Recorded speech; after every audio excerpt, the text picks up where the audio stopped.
No, yeah, I didn't want to cough on all of y'all and then be told to leave. I got sick. I would count I tried to get the sheriff to arrest me. I was in there for about 3 days. Right. He's like, no. He said,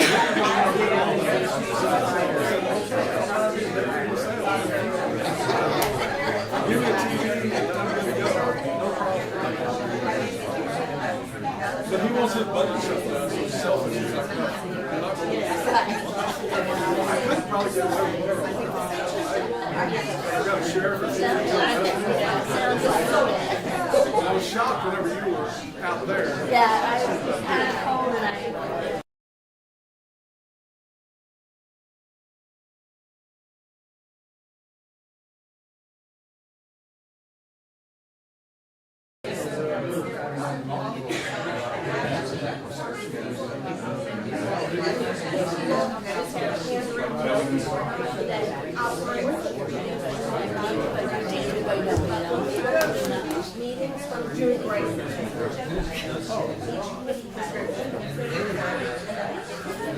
Got it?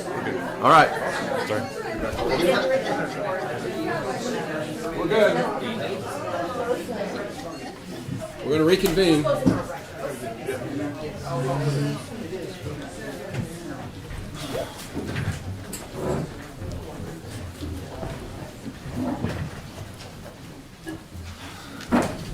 Okay. Court will come back to order. We're at the visitor input stage of the special meeting today, and we ask that if you want to talk about something that has an agenda item, wait till that agenda item is called. If it's not on the agenda and it's public input from you, then you're welcome to go to the podium. Is there any public input other than on agenda items? This is Alicia Napper. Better known as Callie's mom. Yes, my daughter works miracles. My concern is the fact that is there any kind of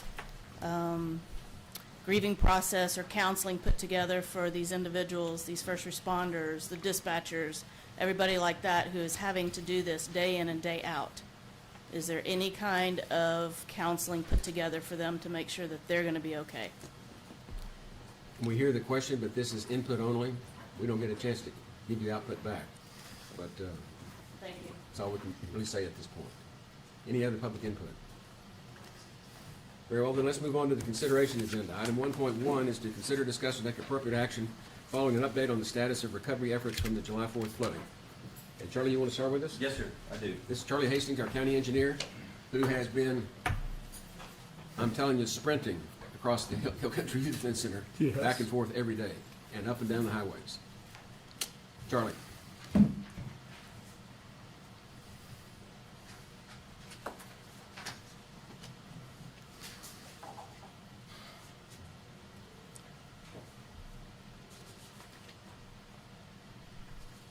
Today's day 18.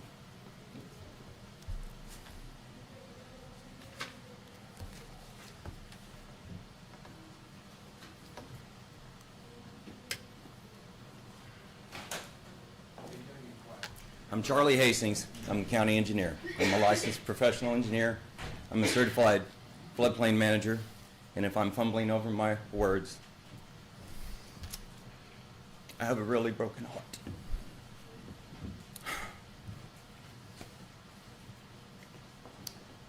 My wife woke me up at 7 a.m. on July 4th, and she said, "Do you know what's going on?" No. So I left. Started making phone calls to different staff members. "Are you okay?" "Why? What's going on?" "Something bad." There is no signs that there has been any kind of a flood coming down Highway 783. I called the Public Works Director for Kerrville. "Stuart, are you okay?" Yeah. "I'm heading in. I got a call too." He works for the city. We're counterparts. He says, "Charlie, I'm not seeing anything on Highway 16 that shows there was anything happened at all. There's nothing in the ditches. What's this all about?" I said, I don't know. I heard there's bad flooding on the river and that it came through Hunt. And Stuart, what I've heard sounds really bad." So I make my way into town. I get to Guadalupe Street. I'm county engineer. I'm going. Well, I got met with police. They turned me back. Well, I know better. Turn around, don't drown. Because if you live in the hill country and it rains, the way you survive is you stay home. You stay put. We all know that. The only people that die is the people that leave. If you get in a car, you're dead. Turn around, don't drown. That's the motto for the Texas Floodplain Managers Association. Okay? So I head following the river down Highway 27, and I get down to F Street, which comes right before G Street, in case you don't know that. And there's a man sitting out there, and there is mud and silt everywhere, and he is destitute. His car is moved. There's silt. I'm wondering, I got to put it in four-wheel drive just to get over there to ask how he's doing. I said, how high did it get in here? And he showed me how high it got in his place. And he had family coming right then from Dripping Springs to come help him. I said, you know, I think we can fix your car right now. I said, you tried to start it, didn't you? He said, yeah. I said, it's hydrolocked. You got tools? Let's pull the spark plugs, crank on it. You'll get all the water out of it. It'll get you going. Well, he didn't really have the tools. And I knew people were coming to help him. So we moved on.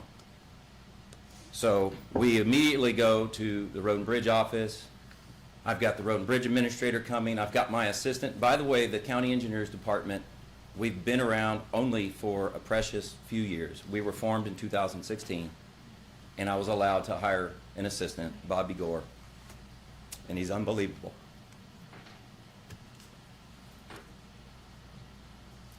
We don't sleep unless the Lord allows us to. And when He wakes us up, we get to work. I've had 1 cup of coffee in 3 weeks. 1. And it's because I went to church on Sunday and I thought I was going to hit my head on the guy in front of me. And it allowed me, when I got that cup of coffee, to talk to some people in the foyer that I needed to talk to. That's it. We've been running on adrenaline.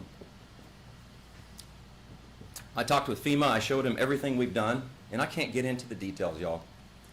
And the man that I talked to had worked 9/11 and every event since. He was in Hawaii. He's been to all of them. I showed him what we did, and he said, how did you do this? We have a hydraulic model, and you're going to see on the agenda later, we had to hire this guy under emergency circumstances, and he was placed in our hands by the hand of God. Okay? Everybody wants to blame this on somebody. I'm telling you, there's no escaping this one. And people are going to want to talk to engineers like me and say, tell us what happened, tell us what happened. Yeah, we can tell you what happened, but we couldn't have predicted this. If you want a prediction, the answer lies with the greatest servant leaders we have in this country, which are farmers and ranchers. You go and talk to them. They are the experts. They will tell you. They know the history. We have a man in this county that's been here since 1857, his family. His great-grandfather was a Texas Ranger.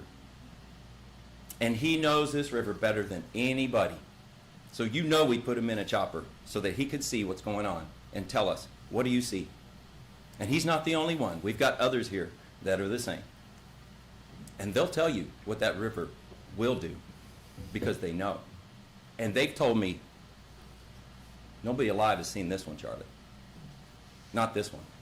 90% of the water on the Guadalupe River fell in the drainage basin of the South Fork.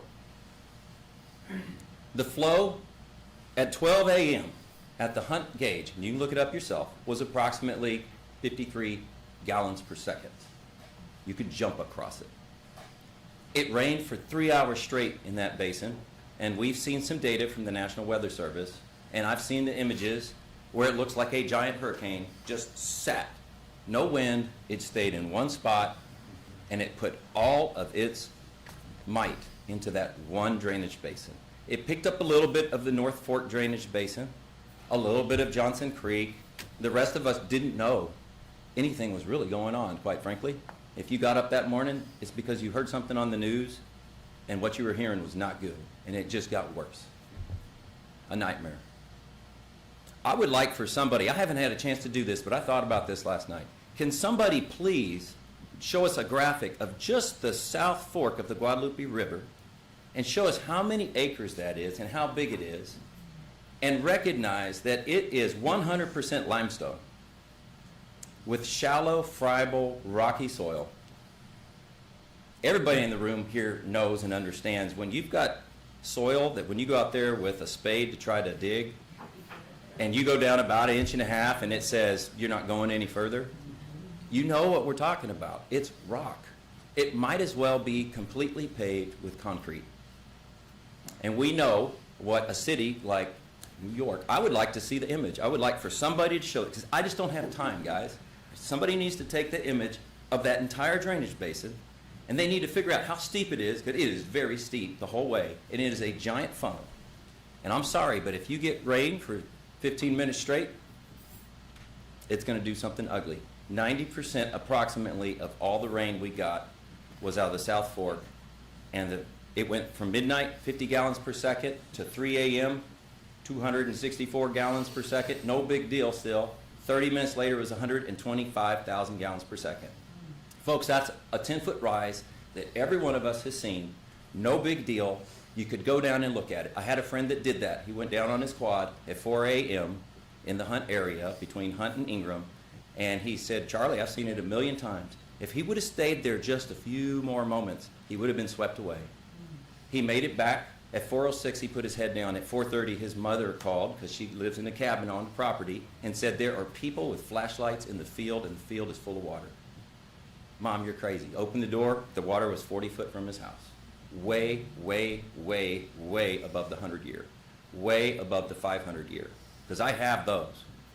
Unfortunately, the studies we have don't show the 1,000-year. It's off the charts. Okay? But we're going to fix that. Charlie, Yes, sir. we understand, but One more thing to paint the picture, because this is critical. 10 foot, right? We're at 125,000 gallons per second. 30 minutes later, the gauge said it was 900,000 gallons per second, but we have reason to believe that there was some damage to the gauge and it just didn't really know what it was. And from our preliminary emergency purposes only modeling, we're getting 950,000 gallons per second, and our model is showing heights of 40 feet, and we already know from talking to people 55 feet on some parts of the river. You can't live through that. It was a tsunami. It was an inland tsunami, and it ripped everything up. I talked with Texas A&M Forest Service. They said they did Hurricane Harvey. They said, nothing. They said, we've never seen anything like this. These trees turned to splinters. We've never seen anything like this.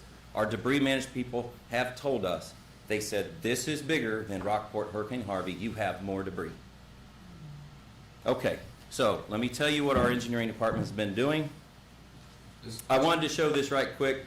I'm a former president of the Texas Association of County Engineers and Road Administrators. I've also presented several times at TFMA conferences, floodplain management conferences, and that community was calling me that morning. What can we do? How can we help? Engineers, contractors, the whole works. So I apologize if you're in the media and you're at the New York Times or you're with the Houston Chronicle or the Washington Post, and I have completely ignored you, but we're trying to find our people. And it's like we're trying to cook for 100,000 people in our living room, and if people keep coming in and asking me, hey, is it ready? Is it ready? What's the status? What's the status? I will never get the meal done, okay? So give your state police, the Texas Rangers, they've been heading up to search and rescue. If you're mad that you didn't know and they didn't give you updates along the way, it's because they were doing their job so diligently that they were able to, a few days ago, say, we only got 3 left. That's real. Okay. County Engineer Services have been desperately needed day and night during this presidentially declared disaster to provide engineering design analysis and both strategic and logistical support for the Texas Department of Emergency Management, Texas Engineering Extension Task Force 1, Texas A&M Forestry Service, Army National Guard, Army Corps of Engineers, TCEQ, FEMA, DPS troopers, Kerrville Fire Department, Kerr County Sheriff Department, Kerr County Road and Bridge Department, City of Kerrville Public Works Department, and dozens of other entities that have come. I can't list them all. It's an alphabet soup of acronyms. It's crazy. These are the things that we have done for you, and we are light years ahead, okay? And so tomorrow night we're going to have a meeting to help the people now, because they're trying to rebuild their houses now. If you've been displaced, accept all that help, okay? We're going to help you out. We're going to get through this together. By the way, the word of the day today that we all need to remember, and I've not been hearing a lot of this from the media, and they need to correct this. Pleasant words are a honeycomb, sweet to the soul and healing to the bone. Our community and the people that are helping us, we all need to heal. And I know they couldn't ask your question about are people getting mental health help? They are. My staff went from a staff of me and Bobby, and everyone calls us Charlie Bobby. Charlie Bobby. Go call Charlie Bobby. 2 people to 1,002 people on the first day. And a few days later, it swelled to 2,602 people. We have professionals here. And on top of that, at least 20,000 volunteers. My time at Texas A&M prepared me for this. I was in the Corps Cadets. I built Aggie Bonfire. And I'm telling you, those 2 things alone, and the most important, my relationship with Jesus Christ, we're getting it done, people. He's appointed us all. Every one of us has a specific task. We have talented reporters that they're not leading, they're not following, and they won't step down. And I ask them to lead, to follow, or step down. Choose one of them. Don't be a part of the problem. Quit spreading the poison. Let us heal. We can never heal if you Charlie? keep picking the scab open. Charlie, I'm Yes, sorry, sir. sorry, Rob. I need you to just give us an update. The update is that we have established high water marks. The Harris County Flood District, through STAR request, has completed that. We've generated a high water mark map. The Harris County Flood District, through a STAR request, STAR stands for State of Texas Assistance Request, is complete. We modeled the July 4th, 2025 storm event for the entire Guadalupe River from the headwaters of Canyon Lake all the way, from the headwaters all the way to Canyon Lake. It's 100 miles. There's 900-foot elevation difference. It's complete. That data was instrumental. We shared and collaborated with the state police and Texas Rangers, and they totally revised their search efforts. That's why there's only 3 left, and we're going to find them all. Determining the exact flood level event, is it 100 year? No, it's way bigger. Is it a 500? Is it 1,000? It's bigger than a 500. Let's leave it at that. But that is pending because it needs to be verified. We're going to verify it. We're in the process of doing that. Obtaining new aerial photography to capture the damage, that was complete. Your Kerr 911 folks got on the horn right away, and they secured digital imagery to be taken and flown. Securing a change finder program, which is something that the appraisal district uses to see if you put a swimming pool in your backyard. That is underway. That analysis is forthcoming. That's going to help us to determine what structures they're gone. They moved. Something's different. Okay? Substantial damage estimates for approximately 2,000 structures that were affected by this. It's pending and it's underway. It's a little bit of both, but we're going to put together a strategic, systematic approach to get this done. But we need people at home to tap the brakes. Okay? Creating a new floodplain development permit, because right now the one that we have is 4 pages long, and you fill it out by paper and you walk it to my office and shake my hand and we go from there. That's not going to work if I've got 2,000. So that is something that I need help with. I don't quite have a solution yet. I need a floodplain development permit application that's available both online and as a mobile app, that people can start the process, they can select an engineer or design professional and move forward. That's all I've got. We've been busy. If I ignored you, forgive me. We're trying to find our babies.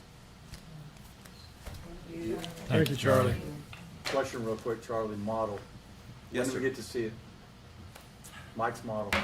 Mike's model, tomorrow night at our presentation, we will have a paper copy of it that is not all the way to Canyon Lake because it took 30 people to put it together and hang it on the wall. We're just going to go to Comfort. And let me assure everyone, I've been in a chopper, and this is what I saw. We went all the way to the headwaters, and I saw nothing but you might as well have just been a big concrete slip and slide, okay? All the way down. And the damage is devastating. But as that river went down, people are wondering, well, the North Fork got it bad. A portion of the North Fork got it bad. Why? This river was so swollen that every nook and cranny and creek on the sides that virtually had no water in it got inundated, some of them for up to a mile. So our North Fork and our people in Bumblebee, they got it bad because that water couldn't get into the river. And that's why our Hunt store has had record-setting heights. Again, our experts, if there's a farmer or rancher in this room, he's the expert. That's who the media needs to be talking to, okay? They're the greatest servant leaders we have on the planet. Talk to them. They have the history. They know what great-great-great-great-grandpa said has happened. And it'll scare you when you hear the stories of cypress trees on top of mountains in Medina. They're out there. And the Indians didn't drag them up there because the settlers asked them, and they said, no, the water did that. Okay. And so that's a story right there that somebody needs to follow up on. I'm trying to, but I don't have time. So Tuesday night, they're gonna. So Tuesday night, Awesome. it's only going to be basically from Mystic or that area, Mary Mead area to Comfort. And the chopper ride revealed that basically what happened was this river relieved itself as it ripped through our community, and every creek took a portion, so it spread out, and then it finally, as it went around Mill Dam Road, which is just on the other side of the Kerr County line, it deposited a bunch of debris there. As it went through Comfort, only 4 homes got some damage that I know of, 4. And once it goes under I-10, it doesn't look like there was a flood. You see some grass laid over, and there's a difference. Something changes when you go under I-10, you're in Comfort. There was grass everywhere, grass-lined river, not rock and gravel like what we have, okay? And we followed it all the way to Guadalupe State Park, okay, which is near Bergheim. It was beautiful the whole way. I couldn't tell that anything had happened. It's because the creeks took the load and it allowed it to slow it down, okay? That's your update. Are there any more questions? Thank you, Charlie. You're welcome. Good job. God bless you. We're going to get through this. You bet. Let me say that I've learned a lot about emergency management in the last, is it 18 days now? And one of the things I've learned is that it's a process. And you have to complete one process before you can get to the next process, and the next process, and the next process. And we had a tremendous support group show up. The state of Texas had probably at least 200 EPS officers. We had 138 game wardens here with swiftwater boats. And at one point I looked up, I even saw the FBI and the DEA and the Border Patrol. We had all the state agencies, just about every alphabet entity there is, show up. And we are coming to the near completion of the search and rescue phase. That's phase 1. Then we get to the recovery stage. And where we are, folks, is we're getting ready to start the recovery stage. We're finishing up with the search and rescue. We're down to 3 missing. And that was the Herculean effort for them to be able to track all those people that down. And most of them were tourists that came in town that left and went back home and didn't report back in that they were there. That's what a lot of that was. But the recovery is going to look like, it's going to start with the debris. And there's 2 debris meetings that we go to. Debris management, which Mr. Jones and Commissioner Harris attend regularly. And then the debris burn, which I attend along with Commissioner Harris. There's only 2 of us in a room at a time. It's technically the way it's supposed to be, and that's what we're trying to do. But the notice that has gone out to put your debris by the sidewalk or by the right-of-way, We want to encourage everyone to do that. If you haven't done it, try to do it. The more that we can do that, the state has already contracted with the contractors that are going to go pick that stuff up and supervise the burns. So that's an economic burden off of us that the state has voluntarily picked up, and we're grateful for it. Tom and I started the Sunday after the event with the debris removal meetings, and it's taken several twists and turns which direction we were going. And I will tell you, actually, they had the state, it was, started Sunday, Monday or Tuesday, I can't remember. But Tom and I come in those meetings, and they said the state's taking it over. There was a sigh of relief from him and I. Debris removal has bankrupt counties before, and that's huge. So we don't get to call a lot of shots in this deal, but it's not going to be on the backs of all of y'all in here, the taxpayer. So that was huge for us. And they had to go out for rebid, Judge, on contractors. And it's a quick deal. Today at noon is the deadline. They're going to review those bids this afternoon and get started. Keep your fingers crossed. By the end of the week, that should be going full steam ahead. Okay? Tom, you want Now, TxDOT's already, you've probably seen them out on the roads, they're already doing some debris Right. pickup. On any of their roads, they began at the beginning of last week, and don't think because there's still stuff on the road, they're gonna be like Yeah. doodle bugs back and forth for months. But they are taking care of their portion of that. They began that already. They didn't have to go through the bid process. Right. They had the bid selected, and they had to go back to rebid because of all the work that y'all are doing in the community, it reduced the scope of work. And so it caused them to have to go out for a rebid. So, that's a good thing, right? That's a compliment to what's been going on in our community. And they should begin, I think they said maybe Thursday. Is that Should. right? That's why I How do say you cross run your that meeting? fingers. You know how that stuff works. They've identified 2 places for where these TxDOT will have their incinerators. One's down at Center Point on school property across from the stadium. Another one, the old soccer fields out by the landfill. We'd love to have something out west where there's less trucking, but there's nothing. They don't want to do it on private property. So that was, Heather? Can I make a couple of Sure. comments? One is that people aren't being allowed to deliver to those locations themselves. Right. That is not going to be allowed. But another is to remind people to sort their debris. Oh, yeah. So that it can be picked up appropriately. yeah, and I've seen that going out 39. Most of them are put the woody material, plant material in one deal, the white goods, the refrigerators, appliances, that kind of stuff in another one, and then another one for like your sheetrock and stuff like that. Three piles. Now, just because they come through and pick up your plant material and leave the other, they'll get to it, different truck or what have you. It's gonna take some patience, but anyway, that's the way it's gonna work. When those contractors pick up your plant material and take it out there, they're gonna let it dry for 6 weeks, wouldn't it? Or 2 months, 2 months, 60 2 days. months, 2 months, 8 weeks. And before they start incinerating, and I've never seen one of these incinerators, but supposedly a little bit of smoke at the beginning of the day, then there's no smoke once they get started. And they can do they want to do 300 to 400 tons a day at these things.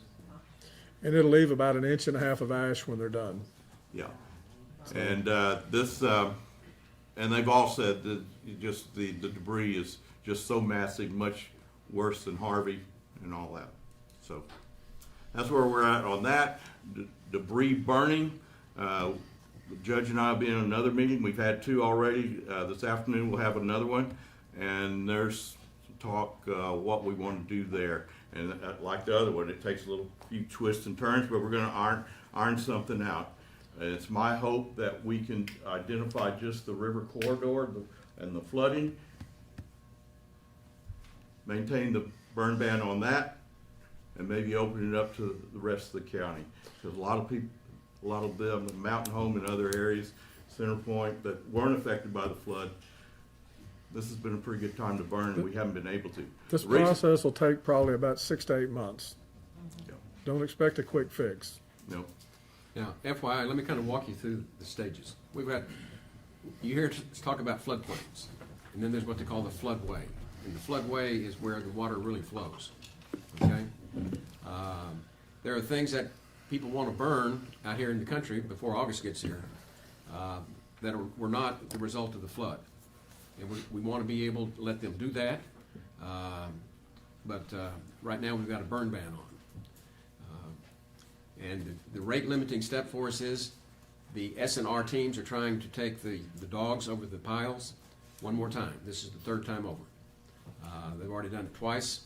This is to double check, triple check for human remains. When they complete a pile and there is nothing to report there, then they put the number 23 on that pile to keep track of it, and they have it all. it's plotted on a map. I don't know what GIS is, but it's a computer program that shows them where the stuff, where the piles are. And we're going to use that to begin the burning process. But we're trying to finish that last search one last time before we start the burning. And so that's probably going to come later this week. And we'll go into more detail about that, but that's kind of where we are. That's going to be where we transition from the search and rescue to the recovery. And the other phases that we're going to do is repair, rebuild. These are all the different phases of emergency management. I'm learning them one at a time, but where we are right now is the debris and the start of the recovery. Now, let me add something else. The latest information will be on Kerr County's website, the Facebook's page. I try to share it to mine, but that's the latest information. And, you know, I think, Lisa put 2, 3 updates yesterday on there. So follow those. That cut down on our calls and emails so we can do other things. That's where the latest information will be for you. And a lot of these things will be on there latter part of the week. Next step. With that segue, let's transition to the next item on the agenda, which is 1.2, consider, discuss, and take appropriate action regarding the burn ban. Now, being a lawyer, I got roped into the meeting to start this thing about what we can tell private property owners to do with regard to their property. And guess what that is? Nothing. Burn ban. Burn ban is the only real tool we have on private property owners and what they do. And that's why we've got the burn ban on. When we met 2 weeks ago, I guess it was last week. Yeah, last week. Last week, I took the burn ban is normally handled by the county judge. In Kerr County, we don't do it that way. We delegate that to each of the precinct commissioners because the county is so diverse. Like what's good in 4 is not the same as 3, and you can see that. And so what they're asking us to do is to reconsolidate that back with the county judge for speed of reaction of what we're going to do. Because when we start doing this burn ban, it's not going to be blanket. We're not going to light the county up one day and watch everything burn down. We're going to do it in steps, in sections. It's our suggestion that rather than open it up because your property's been checked, you can burn your burn pile, well then it'll be monkey see, monkey do. As soon as people see smoke, they're gonna start lighting their own, and maybe they haven't been vetted. We want the dogs to go through everything first, and then, okay, then we can start opening it. And just, this is a possibility. We hadn't been refined. Maybe we go from Hunt west, and then Ingram to Hunt, and so forth down the river, or vice versa, start down the other end of the county. But that's the thoughts, and we can get extra fire departments, state fire departments in here to maybe be on hand if we need them when we start doing this. But the beauty part about where most of this stuff is, there's no grass where you see those piles and stuff, so it shouldn't be as bad. You guys know better than me, but y'all see that. But the reason behind we're reconsolidating the burn ban authority is to work in lockstep with TDM and the state agencies. And we're going to do it, it's not going to be the whole county gets, the burn ban comes off for the whole county, the whole burn ban comes off for a precinct. It's going to be pickup section by pickup section. And we're encouraging people to push as much debris out to the curb or the right-of-ways as you possibly can for pickup. Because once the debris along the right-of-ways and the curbs are picked up, then that section is going to have the burn ban lifted for that section. So these are individual permits that we're granting to those homeowners to be able to burn. And you can see how this is, have one section burning one day, another section another day, and try to have some control over what's going on and not just have mass light-ups. So that's what we're doing. We'll have our third meeting today, and At 3 o'clock. hopefully we'll get further down the road on this. And believe me, I feel for the people outside the river corridor and what have you that are wanting to burn, and their patience has been great, and they've understood every time I've given them the reason why we're holding off. Part of it was the sheriff asked us last Monday that we wanted the burn ban on because of all the helicopter flights up and down. It was hampering their recovery and search and what have you. Before we get too far, Judge, did Charlie mention the town hall tomorrow evening? It is. Okay, I'm And it's sorry. what, 6? 6:30. 6:30, at Ingham Common High School. And we'll have some different agencies there to answer a lot of questions and, maybe some do's and don'ts right now. Okay? So do we have a motion? I make a motion to relegate the authority back to the judge on burn bans. Second. Got a motion and a second, discussion? I would ask, as we look at burn ban, to consider outside in. The in being where the river and the corridor is, where the debris sorting is so important, needs to be probably one of the last areas to get it burned under control mechanisms, which is the burn ban debris piles. And I'm grateful for the state doing that. On the outside being up north and south of the counties where there wasn't the flooding issues, that we consider that as the first corridors to burn. I think that'll be part of their overall plan, is what they're meeting with. Am I correct in that? Yes. Like burning up near Gillespie line right Yeah, now? the biggest fear is, okay, Commissioner but Holt it's still is that our if fire they, department that once somebody responds. strikes a match, everybody does. That's why we're trying to Yeah. get some semblance of control over this process. Right. We can put stuff on Facebook, on the county website, we can put out on the radio, newspapers, and then people will say, nobody ever told me, other than a knock on the door, I don't know what else we can do. And so, bear with us, folks. Share this information with your friends. That's my ask, Yeah. outside in Makes sense. strategy. There is a record of the burn piles that have been searched, and there will be a record of those that they're completing the search on. And the people who have already had them checked, inspected, will be able to call in and get the permit to go ahead and burn, and we'll lift those one at a time as they get called in. And then for those that they haven't gone, the dogs haven't been over yet, as you get cleared, then you will be able to call in and get your permit to be able to burn. So this is a Mother May I situation.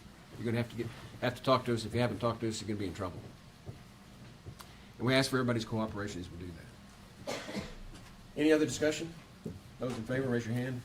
Unanimous. Let's move on to item 1.3.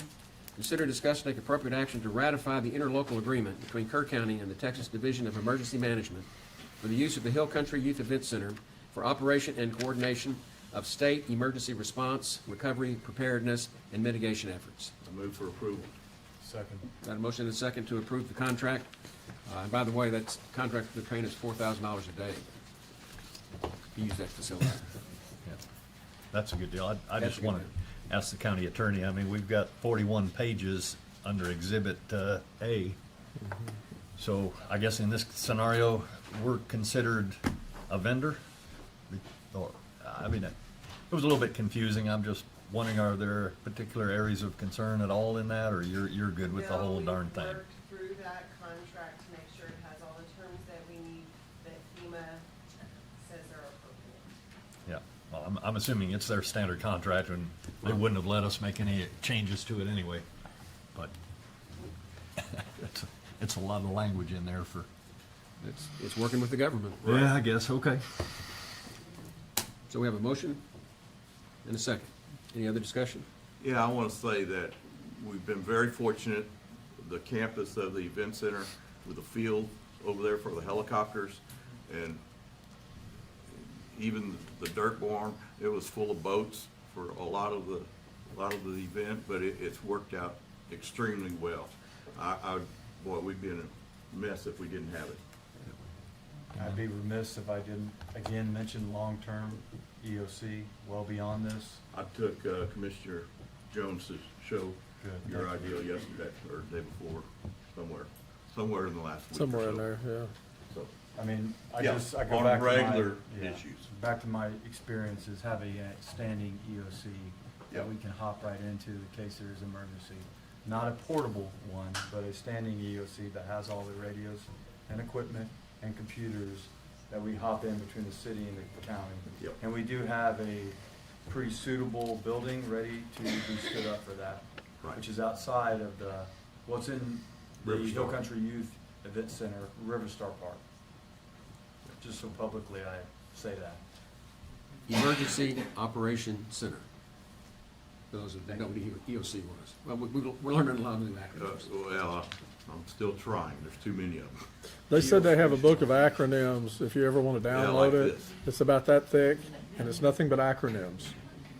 So, I don't want it. Or call Rich Paces for that. There you go. Thank you, Commissioner. Any other conversations here? Those in favor, raise your hand. Unanimous. 1.4, consider, discuss, take appropriate action to waive floodplain permit fees for those affected by the July 4, 2025 flood. Charlie, you doing that? Oh, yes, please.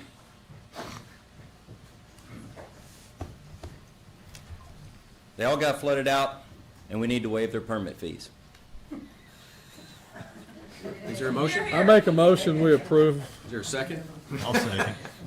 But I do have a question or two for you. I mean, what is the floodplain? How much is the permit? What are we waiving? I'm just kind of curious. It's on a sliding scale, it depends on what you're doing. If it's just for a septic system in the floodplain, it's $75. If it's for erosion control, it's $75. If it's a residential home, it's $200, and if Okay. it is a business, it's $400.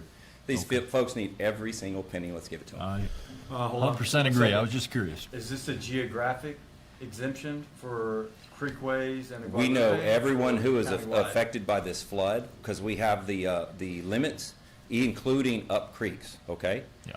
So you could have been on Quinlan Creek, and that thing came ripping because it came from the river back upstream. That's right. Yeah. So Well, backflow. it's everybody. Good. We've got a good map. We know where everything is. We've got the change finder program. We've got Thank you. pictometry, the It is 1-inch geographic. pixels. Because I don't We're- deserve one if I we live on just- Cypress Creek up Yep. 10 miles. Yeah, we're going to figure this out. It's just Charlie and Bobby are going to tell other people what to do Awesome. and Thank do you. it for us. That's where we need the help. Cool. So, The applications will be driven by need. Yes, sir. Any other discussion? Nope. Those in favor, raise your hand. Unanimous. 1.5, consider, discuss, take appropriate action to determine whether to proceed with the election calling for a venue tax for improvements at the Hill Country Youth Event Center. Ms. Solden.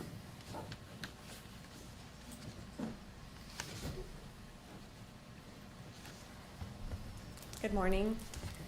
On July 11th, we received a favorable fiscal analysis from the state comptroller, which would allow us to go out for election on a 2% venue tax. However, it is my recommendation to the court that we not pursue the 2% venue tax at this time. I agree. Second. Well, okay, I agree, we don't pursue it. So we got a That's my motion. motion and a second. Any other discussion? Yeah, right now is not the time to be looking at any type of a new tax. And we've made that pretty clear, although a lot of conversations allude differently, Yeah. they're false. And it should not be projected at this time for the people in this county that are hurting, Right. of any kind. And I don't appreciate the rumors that are out there, and they need to stop, because it takes up precious time that we need to be working, dealing with this, to have to put out those fires. So thank you for that recommendation. Yes, sir. The people that are staying in our hotels and that would apply to are here serving this county right now. And so we don't need to be looking towards that type of a That's fair. taxation. The false rumors are rampant. Yeah.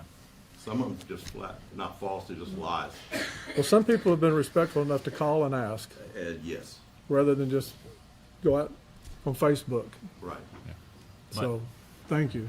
I will say, and I agree wholeheartedly with the sentiment here, but boy, wouldn't it have been nice if we had a concrete floor in there and an extra It would have classroom or been, it two? would have been, but then where So, would we at have some put all, point. then where we would have put the 500 boats that we had No, you stored in could there have parked them too? on a concrete floor, but anyway, Yeah. that's okay.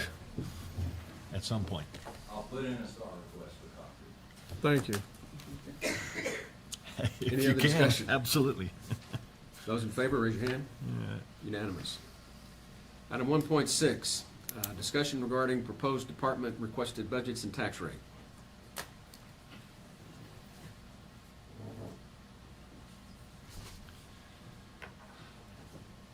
I'm going to ask y'all to take a look at your Yeah. departments. Well, my department didn't ask for anything other than what they presented first time around. That's OSSF. I had discussions with Road and Bridge on this topic, I'm the liaison for them, and I told them they didn't need to come in. What we're prepared to do and what we're planning on doing is every year we try to re-seal coat about 10% of the road. So every 10 years a road gets taken care of. We're pumping the brakes on that. We did have some county roads damaged from the flood, as you can imagine, but in their words this morning, we got lucky. Not near as bad as it could have been. But they're still stopping the seal coat operations to take care of the flood damage. So other than that, they don't foresee any big issues right now. We have some bridge damage, but that's down the road. We don't know how bad they are. If it's gonna be a $100,000 fix or a $6 million fix. You have to wait and see the structure damage, if there is structure damage. So a lot of that stuff is wait and see. You know, and when we're talking about the tax rate, I approached this disaster a lot like we did the China virus several years ago. We didn't know what was around the corner. We don't know what's around the corner on this. And back then, we tightened the belts, didn't have a tax increase, told our employees there was no cost of living raise because they were getting checks. Maybe their neighbors weren't getting checks. Businesses were closed, stuff like that. We didn't know what to do. Or we did nothing as far as raising taxes on what might be around the corner. And that's gonna be my approach on this disaster here. Yes, sir. And so the people that started immediately saying that we were jumping to an 8% tax, that's a flat lie. Flat lie. Our tax assessor was charged with getting the no new revenue rate as well, what we normally use. So that's my 2 cents. No, he did a good job, and that was He's responsible. prudent, that's Well, his it's a job. statutory requirement. Yeah, yeah. Okay. You can only calculate it if we give them approval. And I'm Fine. gonna say, I'm gonna take the same approach. I think we go through this budget process just like we always would. Because we don't know what's to come yet, and we can prepare as best we want, but until we get done with, assessments and everything that we have, we don't have anywhere to go yet. So we just have to move forward with our budget Yeah. process. Well, we need to see the proposed budget without many of these add-ons. And you know what? And probably one reason why I want to do it, we're already behind. We eliminated one budget workshop already because of this. Sure. So he wants everything figured out immediately. We do the same thing every year. We ask the auditor to give us, if there's gonna be a cost of living raise, show us what a 2% would be, 3% and so forth. Have that in your back pocket for us to look at, so we can move swiftly on things. Well, and all that's fine, but there is no way that today we could make a decision on Of course what a not. salary increase is gonna be. I'm sorry. Misinformation. I agree with your comments about tightening the belt, but, you know. If it was something we don't were know how gonna have tight to, yet. if we were There's gonna too have to many look at unknowns. it through the normal budget process, we're prepared to look at it now. Yeah, yeah. And speaking of those false rumors, I think I stomp out 3 or 4 every day. Tom, He said, I'm not looking at Facebook. Well, I've been deemed that person to, oh my gosh, this is absurd. If it sounds too crazy to believe, call us. Because it usually is. There are two that I have concentrated on this week, and one's the airport, and the second is animal control.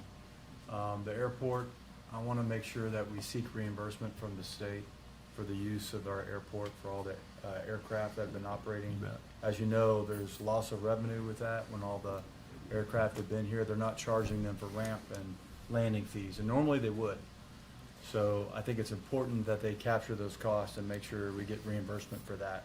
When I spoke last week with Joe Kennedy, we discussed that. So I want to get on the record, make sure we do seek for reimbursement. I would be cautious about the reimbursement from the state until we see where FEMA's gonna come That's into right. play. Yep, it's both Right, state and federal. right. But he's capturing all those costs. I just don't want to say it's free airfield use because it's still an impact on the FBO. There's no way around it. And I appreciate all the fuel sales. That's been great. We've been moving a lot of fuel through that, but it's also about use. So that's number one, and that's capturing costs for that for this year. The second one, I'm going to talk about is animal control facility. That's probably the most contentious budget item that I've discussed with Reagan and to a lesser degree with Jonathan. And I know we have a committee judge to sit and discuss that even further. And we've already done a budget allotment, right, for this year. To make sure there's money for the cages, and we already went through the bids for that. And I have proposed probably two methodologies. One is to do it on the cheap, right? Probably saw my pink and yellow sticker description that we did a while back on that before the flood. We do have money set aside for the cages, dog cages in particular, and I would ask that we just use the money that's been allotted this year and be very frugal instead of asking for extra money next year. That means some things are going to have to be forsaken, I know that. But I'm not ready with unforeseen commitments for next year's budget to put a lot of excess animal control demands on our money, because I think it needs to go to guardrails and it needs to go to asphalt and other commitments that we're going to have. Because there's no way to continue our chip sealing of roads, I don't think, right now, and address our safety needs for guardrails. So I think, folks, we can deal with old furniture for a little bit, is what I'm saying, in the animal control facility, and cheaper cameras, and I hope our fence bid comes in well. But use the money that we've been allotted for this year.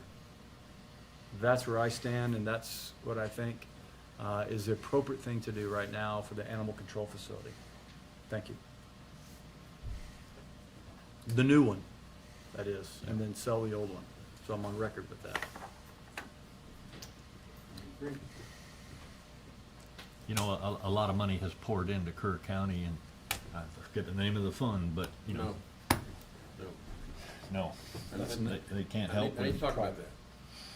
Yeah, I've been asked. Good. The money that has been donated to the community foundation is not county money. It is foundation money. And it is controlled by the foundation and their board of directors. And they have their own committees that determine who to make the grants to. So that is a completely insular program with the community foundation. And they go to 501Cs. That's their charge, the 501Cs. And they don't go to individuals. There are several other funds floating around out there that I don't know who they are, where they are, how much they are. But there are other funds out there, just like KENS, K-E-N-S, in San Antonio has a fund that we're going to need to get a handle on, see what that is. But the last thing that I wanted to talk about in budget, before we get down to some of the specifics, is we're kicking this can down the road. We're in the middle of a disaster. We're in the middle of budget season. And if we do not enact a budget, and I'm going to turn to our county attorney, my understanding is that if we do not enact a budget, then whatever the budget was for this fiscal year is the budget for the next fiscal year. And I think the same thing's true of the tax rate. Or, if we don't adopt the tax rate, it's the same as last year's, right? Except appraised values go up, so the tax rate needs to be adjusted. I've been wondering when you're going to get up there, Mr. We're Reeves. putting it off, I think.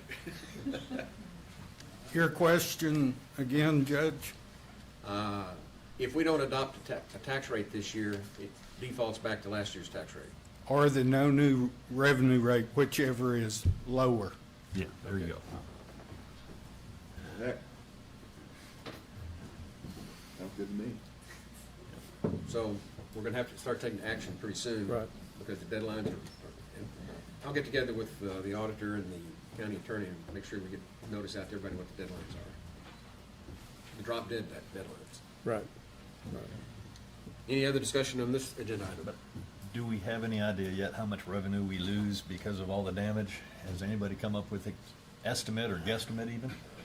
Yes. And There was a, with great difficulty, we did get an estimate. I'm sure. Mr. Reeves? Revenue is still to be determined, Commissioner. Loss in value, preliminary, very rough estimate from the Central Appraisal District. Loss in value countywide over 200 million.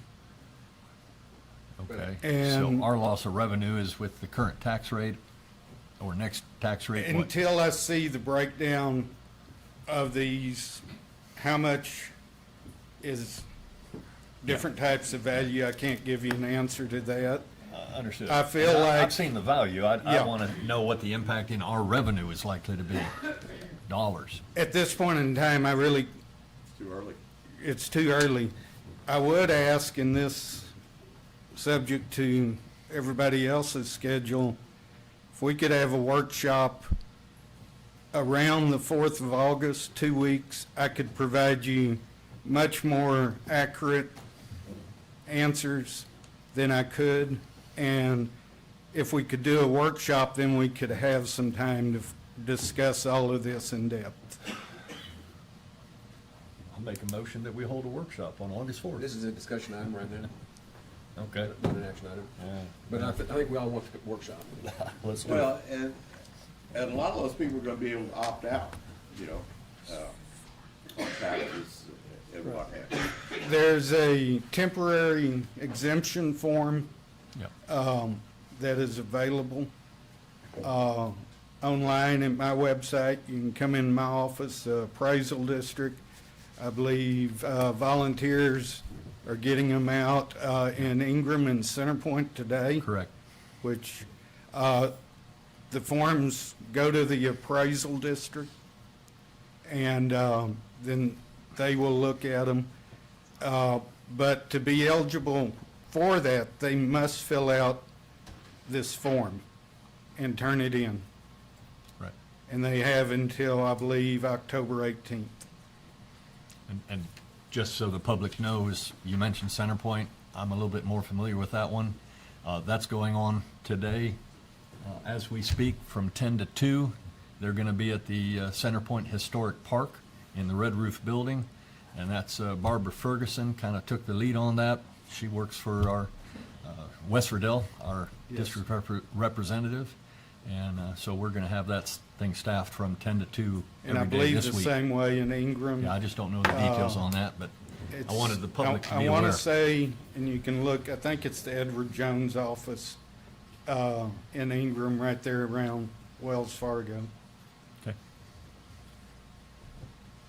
Also, our office, outside those hours, we have reopened the annex. That, as you may or may not know, one of my employees was caught in this mess with substantial damage, and she's the annex manager. So, Any other discussion? And with that, let's take a 5-minute recess. Thank you. And we'll come back. I thank you.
the commissioner. Thank you for the break. I needed that.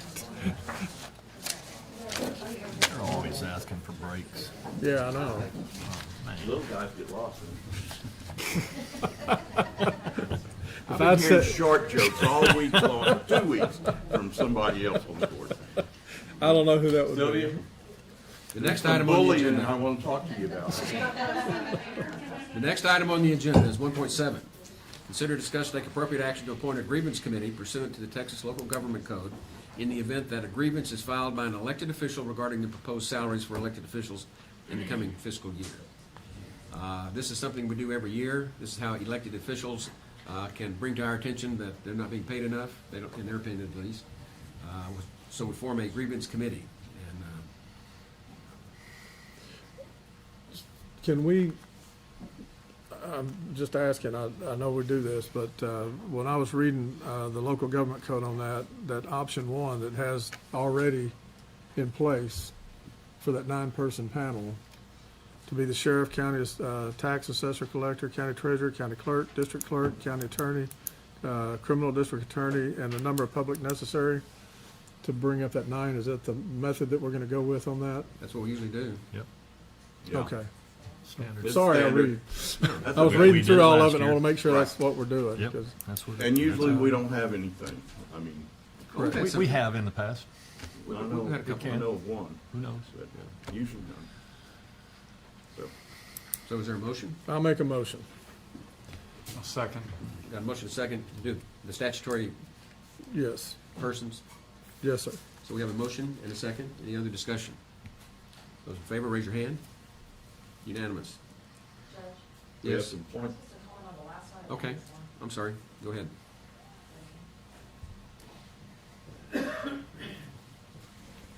My name's Terry Hall, live on 118 Independence, also represent We the People, Liberty in Action. So what, I was supposed to speak at the last agenda item, so I don't know if I can go back and say anything about that at this point, but what we're hearing is that you're not going to raise the tax rate? Is that what we heard? There's been no discussion about the tax rate at this point. Okay. And then for this, can you explain better what this grievance committee means about elected official salaries?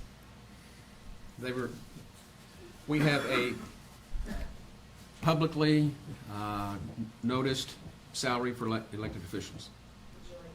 Yes. Yeah. There is, under the local government code, there's a provision where elected officials can file a grievance about their salary, and in order for that, I guess, move efficiently, the court has, over the past few years, gone ahead and appointed the grievance committee, which includes the 9 people that Commissioner Jones talked about, and just in case, so that if one is filed, there's a committee that's ready to hear the grievance and make a decision on it in order to make a recommendation to the Commissioner's Court. So it's a grievance about the elected official's salary? Yes. Yes. And so who would make a grievance like that? The elected official. We don't know. I see. So has anyone made a grievance from our court In the about your past. We salary? haven't, in the past, yes. This year. In the past. we But don't not know this what. year. Yeah, we haven't No. set any salaries or It's anything just in this year. case, Terry. Okay. So there's nobody that's currently got a grievance asking for more money? No. Okay. And it's a standing committee? Yes. Pretty much. Okay, I got it. Yes, that's right. Thank you. You know, I've always been opposed to the elected officials asking for more money, and that's come up before. Okay. So we have a motion and a second. Those in favor, raise your hand. Unanimous. Let's move on to item 1.8. Ms. Zapata. This is consider, discuss, take appropriate action to approve the fiscal year 2025-2026 Kerr County wage adjustment. This is in lieu of a COLA. We do not do cost of living allowances, but we do wage adjustments. And so this is the proposed wage adjustment for this coming year. You may proceed. Good morning, Judge Commissioners. So I passed out a sheet that just has some calculations on what a wage adjustment could look like from our current budget. It's just for your review and consideration.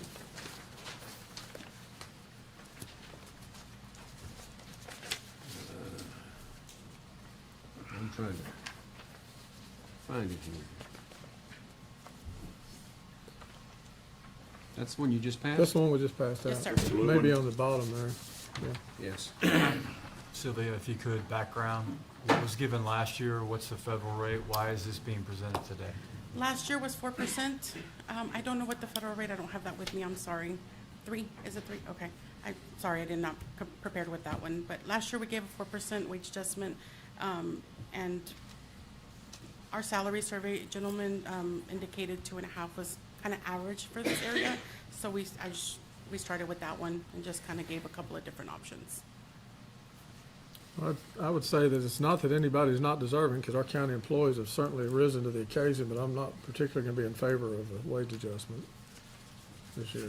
And I think it's premature at this point. I agree. If there's any chance at all that we're gonna have to raise taxes on people, we're not gonna be able, certainly we need to freeze hiring and rethink the whole thing about salary adjustments. But until we see the full budget, we We've just given don't know. some in the past, and still reached our goal of the no new revenue rate. So Agreed. that'll be the goal, Agreed. my goal. Yeah. Yeah. Well, Yeah, that's hard to look at today, though. I hate to be the spoiler. When we're losing as much as $200+ million in tax value, and that will affect the last 6 months. First 6 months are still the regular tax rate, and same on the appraisal. Not even first 6 months? That was a prorated amount, Right. so. Oh, that's prorated? Yes. And so we know we're gonna lose revenue off of that decreased appraised value. And, Doesn't mean we have to put it on the backs of everybody else that wasn't affected, so this is premature. Sure. I mean, You know, Tom and I have tapped out on a lot of things together, and been at the EOC every day, except yesterday, and we're in a lot of the same meetings together, talking about the same issues and stuff, and don't let me put words in your mouth, Tom, but we don't know what's around the corner, so why would we tax like we did? Is that kind of what your feelings, similar? Yeah, I just, when it comes to this particular thing here, we've never discussed that, No. and I don't, we hadn't seen it till today. yeah, and I just think right now, I tend to agree with what the judge is saying. We don't know how much we're gonna have a loss of income here, so I don't know that we're in any position to even talk about. And I agree with what you're saying too, though. That's not the fault of the employees. Our employees are working hard. They deserve some type of a raise there, but we may not be fiscally in a position to do that. So we're gonna have to stop and look at it when we get. well, go ahead. Well, at some point, we're gonna have some money, I presume, from FEMA or the state that will help offset some of our lost revenue. But we don't know what that is yet. Tom and I have been in conversations with Well- Ted Cruz's office about, Yeah. hey, everybody's telling us that we're so far ahead, and I know this, I'm getting off topic a little bit, but say, hey, we may need y'all to step in and expedite things, rather than specifically put it on the back of our taxpayers. Absolutely. But I guess my point is, I mean, there are other means available to this court. We have a pretty good reserve, at least we were projecting that we would Exactly. have a $17 million reserve at the end of this current fiscal year, so. And that's something the If, taxpayers already that's what it's for. paid If it's not for a time such as this, then what the hell do we need a reserve for? Okay, we can do a tax advance note, if against whatever we think might be coming in. There's a lot of different things that this court can consider that will alleviate the burden on our taxpayers, and I just wanna have that discussion whenever we actually know what the heck we need. And 'Cause taxing today we don't. upfront on a possibility is, man, that doesn't cut it, to me. If I could ask Sylvia, advocate for the employee. You hear our concerns about raising money to pay for additional wage increases. I need to hear the opposite view. What are you hearing for employees saying that they deserve anywhere from a 2.5 or 3.5, considering what's going on this year. Of course, I strongly, I encourage the court to consider a wage adjustment because, we're out there paying those high tax, high groceries. We were just at the grocery store this weekend. All of that hasn't changed for employees, and that's been for a couple years now.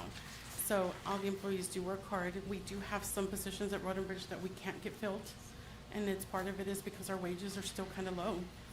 We lose them to textile. I mean, that's one of the biggest departments that I feel has the most impact. And so, I think raising our, even if it's just 2.5%, and I say that's not what I meant. 2.5% would help get us to a better place for, like Road and Bridge, who struggles. I mean, I think they have like 5 positions open and have had them. I know since I've been in HR here in Kerr County, they've had at least 4. And so, I know Nadine has a few positions, and the thing is we can't get qualified applicants to apply because they're looking for more money. I think another department just went through that, had probably a very good applicant but wanted more money, and I think some of our wages are still just a little low. Maybe not everybody's, but some are. So, I mean, I am in favor of the employees. That's my number 1 job here, just to make sure that our employees are And taken there are care two of. different approaches. One is across the board wage increase, which is Mhm. what is in front of us. The other is individual budgets that are submitted into our Right, portfolio. and That that's what talks the about departments- salary adjustments, just so we're Right. clear. This is If we feel that the road and bridge worker deserves a higher rate, that would be addressed by them in their own budget. They can if they requested it, yes. One route. Yeah, Yeah. we have a special request sheet that you guys have a copy of, that's what departments came in and requested at the beginning of the budget process. So, We have to hear both sides. yeah, I got it. Yeah, and I worked for a city for many years whenever I was younger, and I'm gonna tell you, I expected a raise every year, a cost of living raise. Yeah. And so I it's think- not about what I think people deserve at all. It's about, are we gonna have the funding to do that? And And we've been I get your fortunate point of enough it too. Right, to do it with no new revenue rate correct, and what have you. yeah. So, but do we have to make a decision on this today? Can we just pass on this for a while? No, he's gotta be able to figure out, Well, Well, sorry, I was gonna say, in order to get our timeline and get what we need to provide the auditor for the budget, I mean, I think we're already kind of we're in behind. the process. All right. But it is what it is. The only thing that I would point out is, we know we're not gonna have the same revenues we had last year. As a general rule, we always take last year's revenues and project a reasonable estimation of what we think with the appraised values, et cetera, and the new construction. We get new tax base, and we project out the revenues, and we've done a pretty good job of doing that on our watch here. We are in a bind in being able to project revenues. And at some point, we're gonna have to decide what expenses we're gonna have to cover with whatever the tax rate may be. But with the disaster and the expenses related to the disaster that have not been reimbursed, and may not be reimbursed even in the next fiscal year, we don't know. It's a big unknown on revenues. And we usually, the way this process usually goes, we figure out how much we think we need to spend, we figure out how much revenues we think we're gonna get, and we back into a budget. And we're not getting any traction on this. And time's running, and if we don't get it, we don't do something, the default is last year's budget, and that will be a train wreck.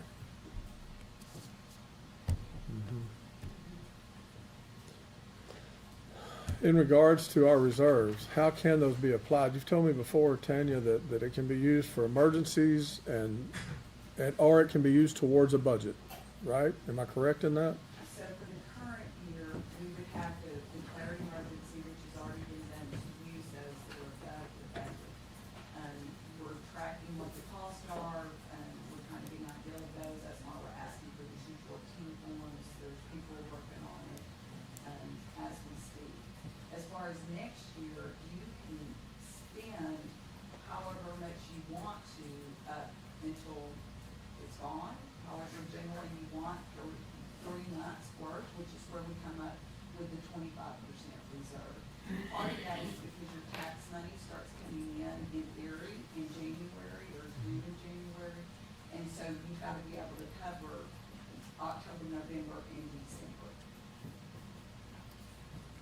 Can you tell us, remind me, what's the reserve right now? Dollar amount wise, I don't know dollar wise.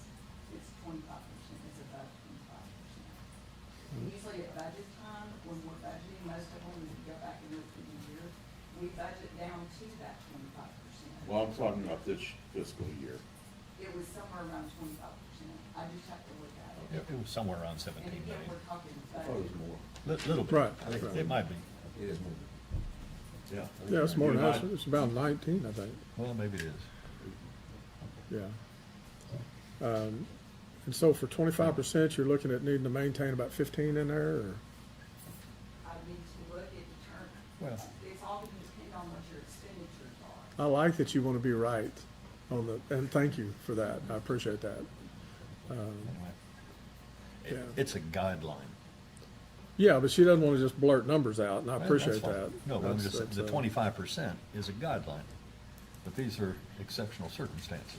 That's a pretty strict number, think so. right? There's not a strict No. number as far as there being any regulations for that. However, it's prudent from a business standpoint. Most of your others are trying to go for anywhere from 3 to 6 months to take care Yep. of emergencies. Right.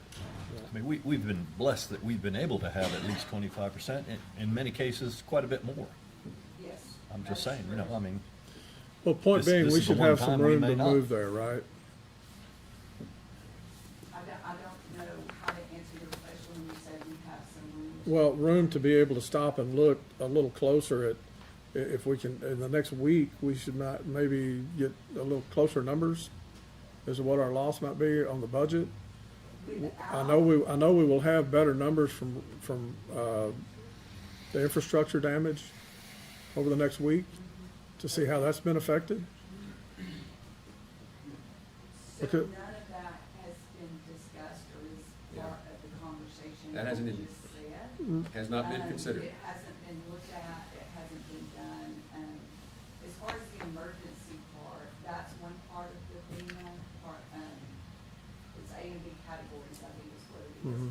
And that's one set. And then you've got another set that I believe is C through Z, I wanna say, and that's gonna be for the admin, administration of whatever projects. What I'm hearing is we've got about $8.5 million damage on the road. That's wrong. And again, that's what I'm hearing from Tim. Right.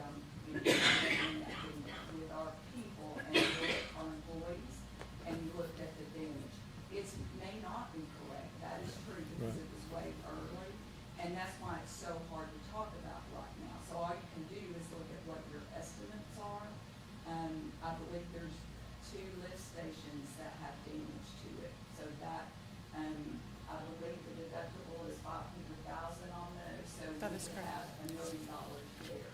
So the thing about going into next year's budget, you've got to have information. If you've got better information on what the road damage is, we need that, because there's a big difference in 100,000 and 8.5 million. Well, about 6 million of that number you're looking at is for that Cade loop. And Charlie, are you still here? Yeah.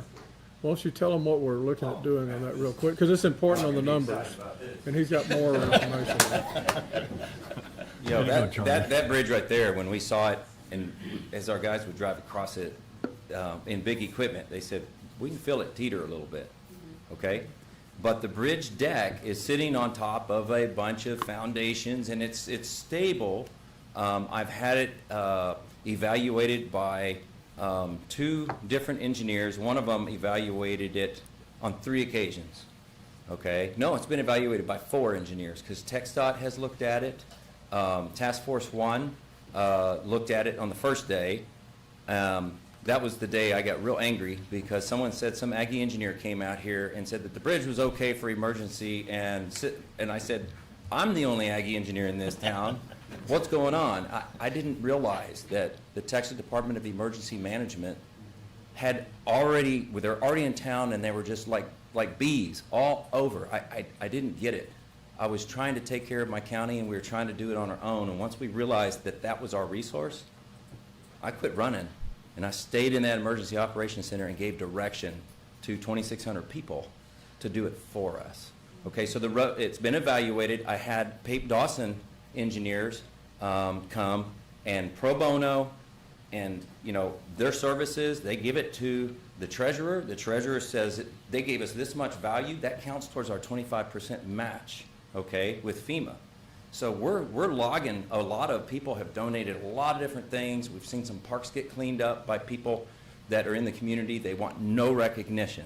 So don't try to figure out who they are. Just thank God. We've got a lot of those donations are going to count towards our 25% match. All that to say, the bridge deck has slid downstream as much as maybe a foot. If you look at that bridge, it should be straight as an arrow, and it looks like a rainbow. A tiny rainbow, a very, very, it's there, and it's noticeable. It needs to just simply be shifted back over. I'm working on a STAR request today to see if we can get that done now. They don't know what a STAR request is. Oh, so that's State of Texas Assistance Request. Is the R for request, or does it stand for something else? Are we saying request twice? We're saying request, but we don't Yeah. know that's it, yeah.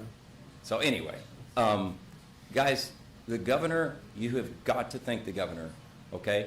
The debris management alone, I've heard the word billions with an S on it, okay?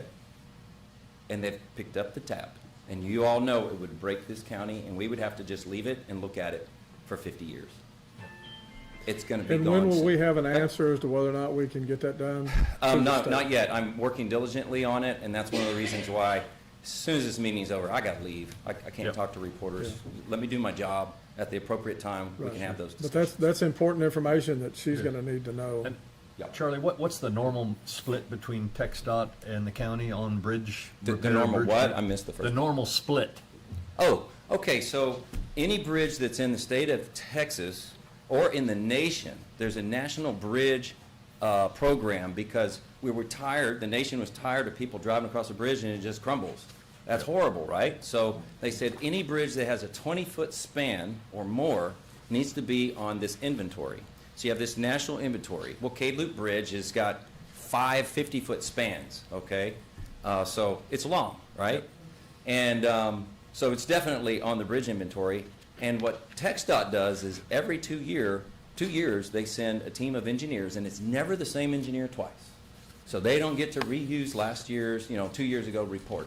And they do a full evaluation. Matter of fact, I think TxDOT already evaluated this bridge before July 4th. I'm not sure yet. Right.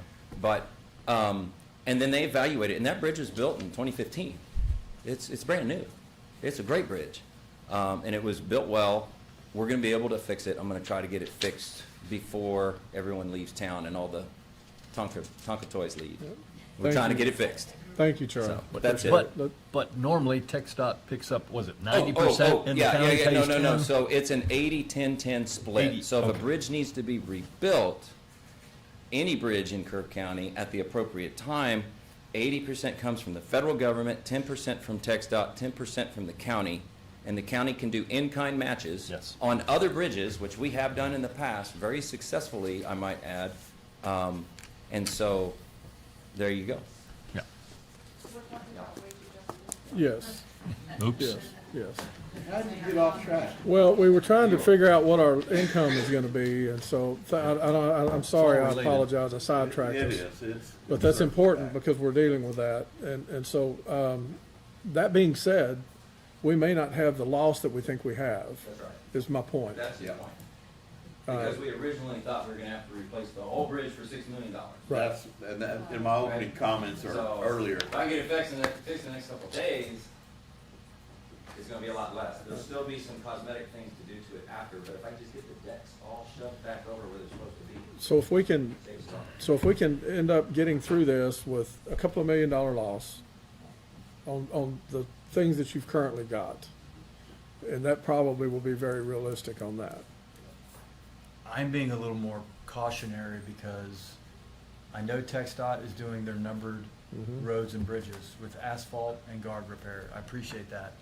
But we still have a schedule of repair on roads, right?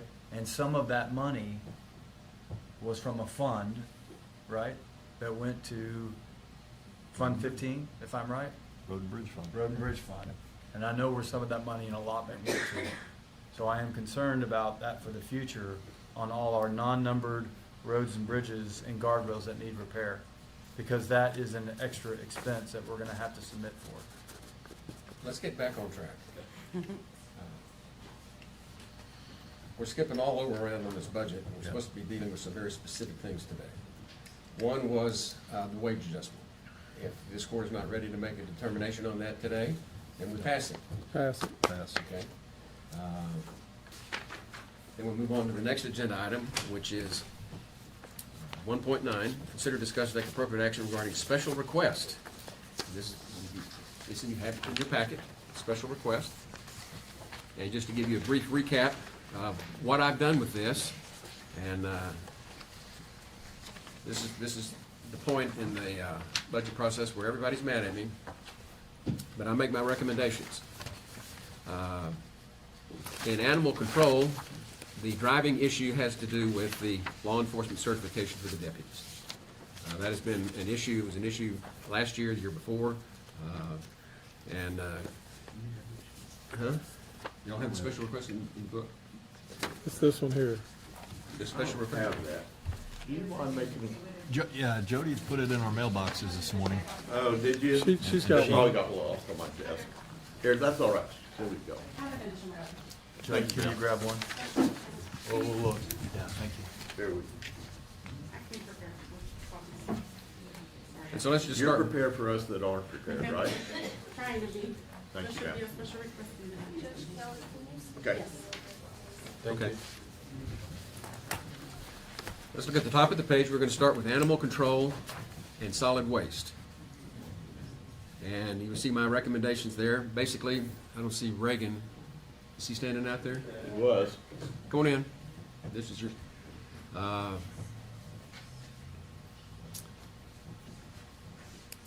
met with Reagan and one of his deputies about this. This was a very critical issue for you in your department. The deputies in the animal control and environmental departments are licensed peace officers, and they carry their license with Snyder, Yes, sir. Constable Snyder. Yes. And when we took the SB 22 funds 2 years ago and used those to increase salaries for the deputies in the KCSO, we did not do that for the deputies in the non-first responder positions. And that has been a critical issue. And you have taken your budget and rearranged it in such a way that you can get the deputies the raises that you were looking for. And I think you eliminated a kennel tech position. It's animal control officer, full-time animal control officer position eliminated, and then added and also eliminated a part-time position for a kennel tech, and added a full-time position, kennel tech. But I've accepted your recommendations, and that is, you can, if you look at the totals there, you can see that he actually reduced his budget. That's what I did. We can take these one at a time, or I could just go through the rest of them. Judge, Well, I that's- recommend for the benefit of everyone, so they understand what the savings is or addition to this, because they can't see the sheet. Right. That senior deputy's gone, isn't that? Yeah, and I guess I need to come back to the court on He's that, gone. He because took another job. I know. I want to redesignate that as a regular Entry. deputy constable as opposed to that 20, that is currently a 22.5 pay grade. I want to take it back down to a 21.5. So there'll be two 21.5 pay grades. But I'll have to come back to the court to redesignate that position.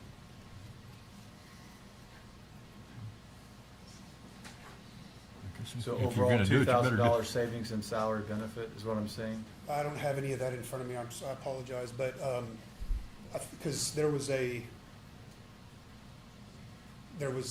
increase in pay for 2 deputies. There was a reclassification of our adoption coordinator to shelter coordinator, shelter manager. I don't remember the exact wording that I used there, but there's some supervisory stuff with that, so there's a pay increase there.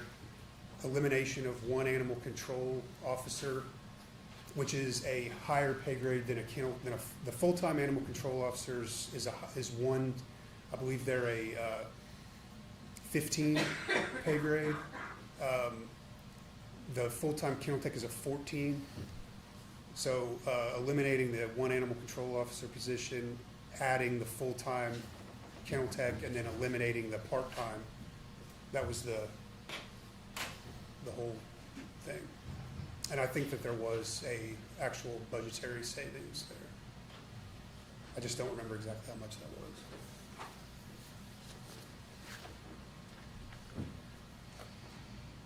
Isn't this what he's proposing for? Which would Okay. be this. Any other questions for Reagan? I'm all right with that. Yeah.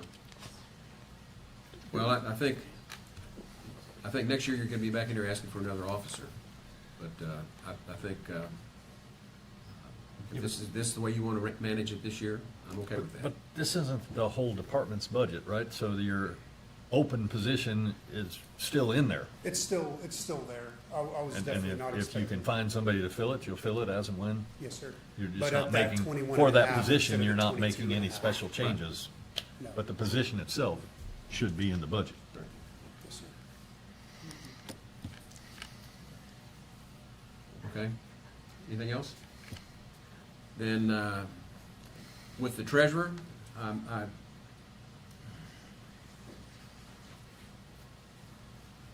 trying to see, here. We've got, Court of law. now, the county court of law, that has to do with the court coordinator. And the recommendation there is to bring her up to the same as our court administrator, Jody, and Christine, our court coordinator upstairs. So all three of them are at the same level. That'd be the 25-2 is what I've recommended there. Next is the treasurer. This is an open, this is, and this is payroll driven, right? She does a lot of the payroll function. And the recommendation was 2 grades, and I'm recommending 1, but I understand she does need to be increased. So that's up for y'all to tell me what y'all want to do with that one. Well, going back to that county court of law, that's a heck of a jump, over 15 grand in 1 year. Commissioner Harris, to answer your question on that one, we did learn that she was misclassified. She's a court administrator like Jody, like Christine McIntyre, and for some reason she was called a court coordinator. I did, me and Elda Thank you did some for that. history and, That answers the question. Yeah. We discovered that in the salary study. yes. Okay. Yeah, And, she was Judge Harris misclassified. sent me a personal request Good. to Yes. get her competitive with her peers. All right. So, on the treasurer, Tracy had recommended 2 grades, and I recommended 1 grade increase. Auditor, Tanya, is that the open position right now? yep, Yes. And it's been open for about how long? 4 months. 4 months? And when I saw this, I just assumed you're not getting any takers because maybe it's salary? Yes, was really excited, I had a really good resume, and the person wanted 95, and what I'm asking for is 83. The person was well worth the 95, lots of experience, but the money's not there, so I'm asking. That's what I thought it was. It will be more training. The 95,000 is also in line with what is, the city pays for their assistant director of finance. But again, that person has been there for a long time also. And So you can't hire anyone for 66. You're hoping to entice someone for 83. And That's why there's a 16 grand increase, but it's targeted. And the responsibilities are different too. It'll be my first assistant, so if I'm not here, there will be somebody else here. Okay. I work with the auditor's office quite a bit, and this is a vital office. I know vital we've been position. shorthanded. They've been shorthanded, and I think the request probably isn't enough to get somebody in there like we want, but I respect that we need to do something. So I'm following the recommendation, or the request from the auditor. Then, on the KCSO Administration Assistant 1, the request was to increase it 2 grades. And I recognize the need to do something, and I'm recommending that we increase it by 1 grade. And not have a title reclassification like this. They were taking from this admin assistant 1 to an admin assistant 2, and I think admin assistant 1 is probably where I think.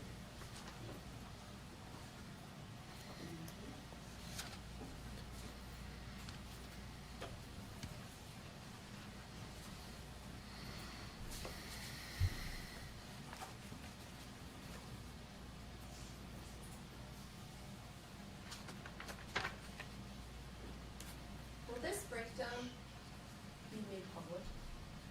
Pardon? We don't have the guide that you guys have. Will we be able to see what you see?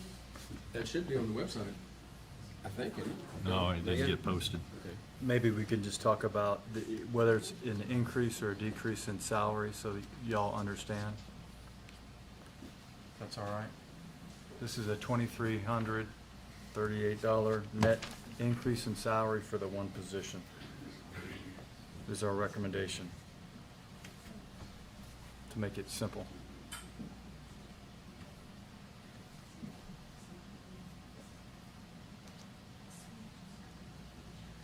All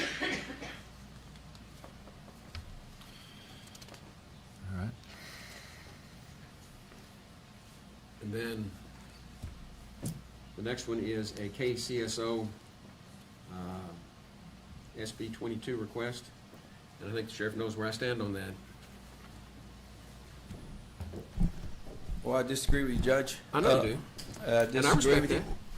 that. And so where do we go from here? Yeah, I'm asking that money, that is money that is designed for that reason. I know what you said, that I did not pledge that forever. I would have thought the court would take time, and since we're in year 3, and start picking that up in case it did go away. And if that's the case, then I'm asking for that to be approved through the out-of-county housing, our income from there. We can go into more detail if you'd like to. Does that need to be executive session? Yes. Yeah, it does. I don't know that that piece needs to necessarily be an executive session. Because it's and I don't have what you. How would we pull one out of executive, how would we pull one discussion out of executive session and not the rest? Coming out of fund. I don't think that that brings it into closed session. Okay.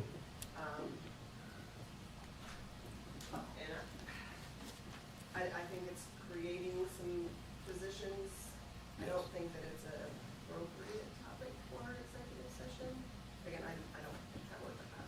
Well, I mean, we need to be upfront with the public about what we're doing. I don't have an issue with that.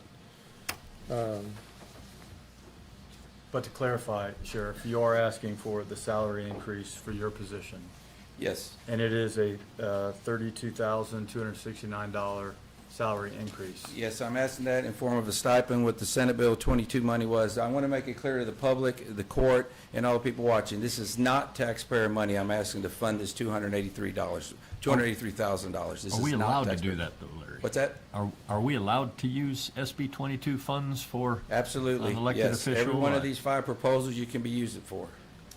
Because I recalled that we, like you couldn't use it for yourself. You can't use for the elected official. It is So completely it is different. Ours are different. Okay. The rules about ours are different, and probably because the prosecutors get longevity and things like that. So they are treated differently from the sheriff. Okay. So we could allocate some of the SB 22 funds for the sheriff himself. I believe so. I haven't looked at It is that. designed for the sheriff and his deputies. Yeah, I knew it was for the deputies. I'm just trying to No, get it is for, clarification yes. that. And I did not elect that on year 1, year 2. I am in year 3. Sheriff, you know how I've stood on all these. Yes, sir. But this is a little bit different. Yes. SB 22. It's not on any of these people's backs. Well, let's, And It's not, but let's go into some detail what I've done under my administration here. Just off the top, so from grants, private donations, and Miami County housing, I brought in $9,162,000. So I mean, you know what I mean? I feel like I've done my job as this sheriff to bring everything. We would not have we would not have several things we have today if I haven't been aggressive. It's not just me, it's my staff. You know, I've got $1.6 million on grants waiting. I probably won't get that. I'll probably looking at about 1.2, so that'll put me up there, you know, at about $10.7 million. I think I've done a great job. You left But off, it's not only just me, it's all the other things I'm asking for also. you left off the jail revenue too. No, You've done a that's great job included with in that. this, yes. Well, I'm for it. If it comes out of SB 22, I'm okay with it. It's not costing our taxpayers, That's right. and the funding is there. You generated that funding, and so I'm in favor of moving it with the sheriff's recommendation. Senate Bill, Our auditor wants to weigh in here. but to understand, Senate Bill 22 money comes from the state, Yes. but it is taxpayer money. Well, It's just spread at a much Of higher course, rate. everything. it is, but it's not going to have a direct impact on our taxpayers. Correct. Let me set the stage on SB 22 money. 2 years ago, when the SB 22 was still before the legislature hadn't been decided, and we were in the budget process, trying to decide what to do, and the sheriff was asking for a 20% raise to retain and recruit and retain deputies. Yes, sir. And we studied that, and it was a very acute need at that time. And the SB 22 money was promised to be used for the salary and benefits for those deputies. It was not a stipend. They didn't get their money as a stipend. They got a 20% increase, and that comes right out of the county budget. And that's paid for with taxpayer dollars. Yes. When the SB 22 funds came in the second year, same thing. We used the SB 22 money to offset the expenses for having increased these officers' salaries. And without any forewarning, this year, he wants to spend the SB 22 money, which is $500,000 from the state, give it to the sheriff's office. I understand that. But we didn't have any forewarning that all of a sudden you were going to pull the SB 22 money from underwriting the salaries for these officers. And that's the net effect of what's going on here. So if the county has to pick up that $500,000, that is definitely going to be Kerr County taxpayer dollars paying the raise that you said that you would use your SB 22 funds for. No, sir, I'm not asking for 500,000. I'm asking for 283, and I'm asking for that to be replaced by the out-of-county housing is what I'm asking, which is also non-taxpayer money. Okay.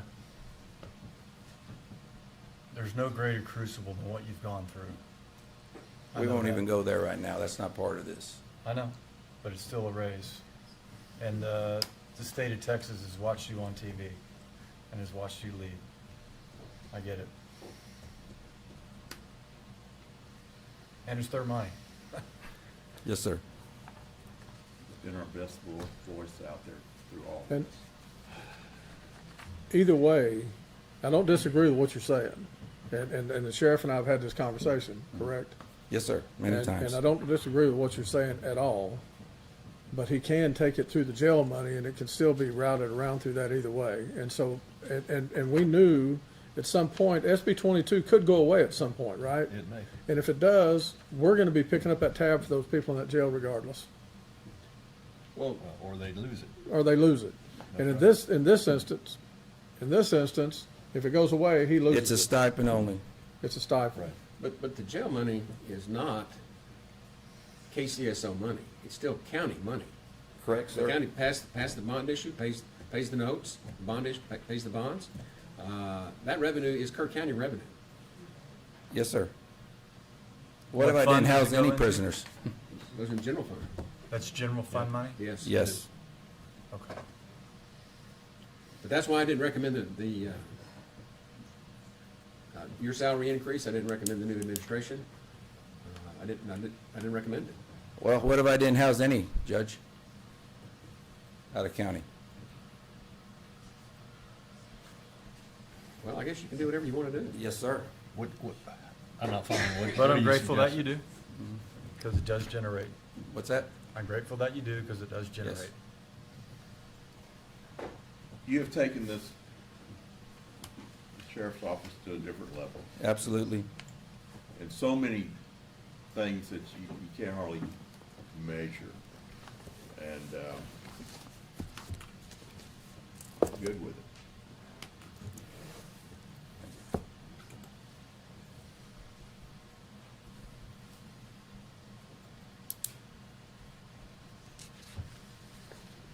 We haven't voted on any of these.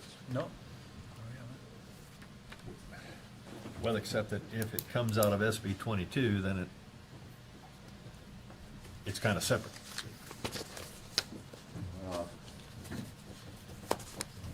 So, I mean, again, I'm okay with it coming out of SB 22 Department by funds department, as a we're gonna stipend. vote on it. I guess I just want to make sure everybody understands that it's going to come out of a different fund. It's not coming out of, when we total this all up, it still wouldn't be in there. What are you saying? Everything else that we approve on here is going to come out of the county budget. Taxpayer paid, but obviously SB 22 funds do not. Right, That's all I'm saying. okay.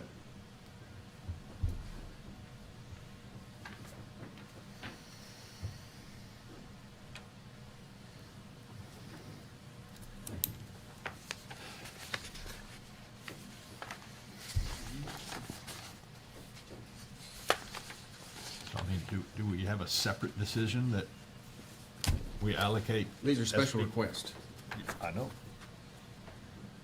But most of the special requests come out of county taxpayer dollars. This, he's talking about SB 22 dollars, which is separate. The same dollars are being spent. What he's trying to find out, do we need a motion here on anything? I mean, because we haven't done that on any, and I've been in agreement with you on every recommendation you made up to this point. But I don't on this one, and so how do we need to handle that?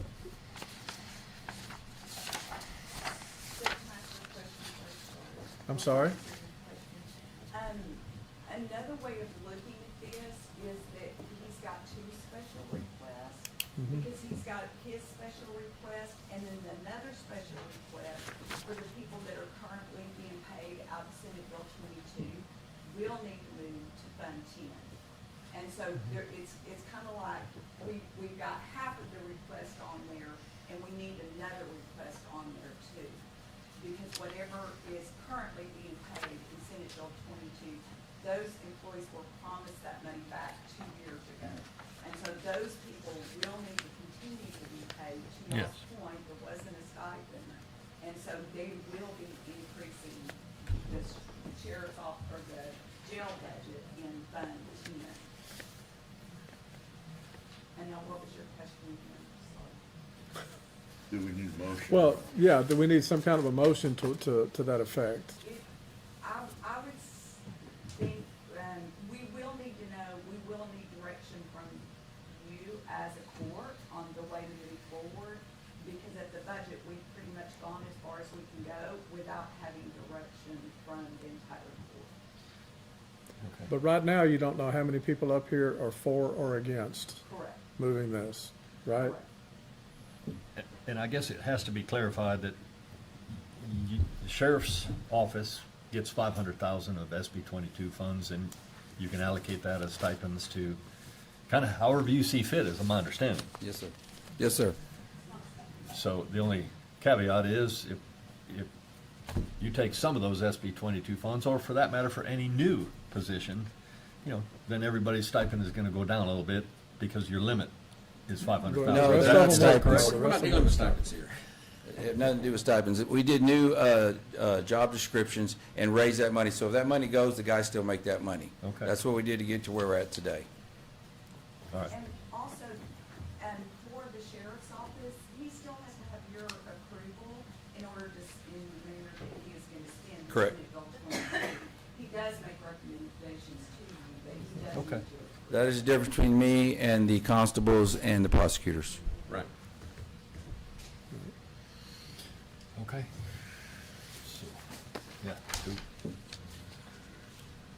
we need a separate motion, or? just- I'll make a motion that we honor the sheriff's request on his salary. On the sheriff's salary? It'd be all five That's a requests. 25% Yeah. increase? Out of SB 22.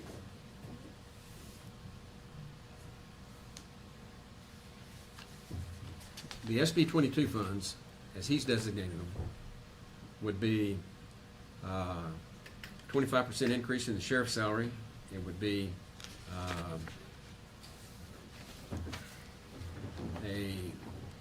and that's a little over $32,000 raise. And then for the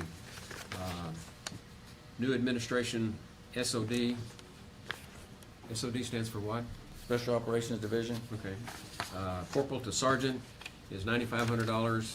The sergeant to lieutenant is $7,500, and the lieutenant to captain is $7,300. And that's what makes up the 283. Is that right, Sheriff? Then, no, a new part-time deputy in our civil process.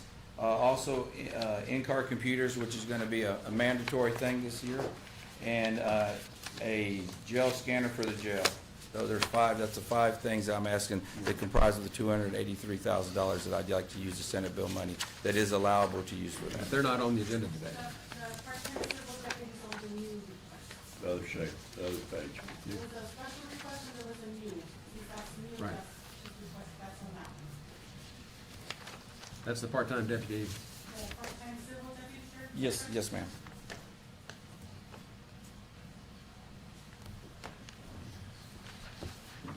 And so Tanya, you're saying what we need to do then too is get an amendment to the Fund 10 for the general fund for the jail portion. In the position schedule, Sylvia will just be moving the people that are currently being paid. in Okay. order To show them being paid one. Okay.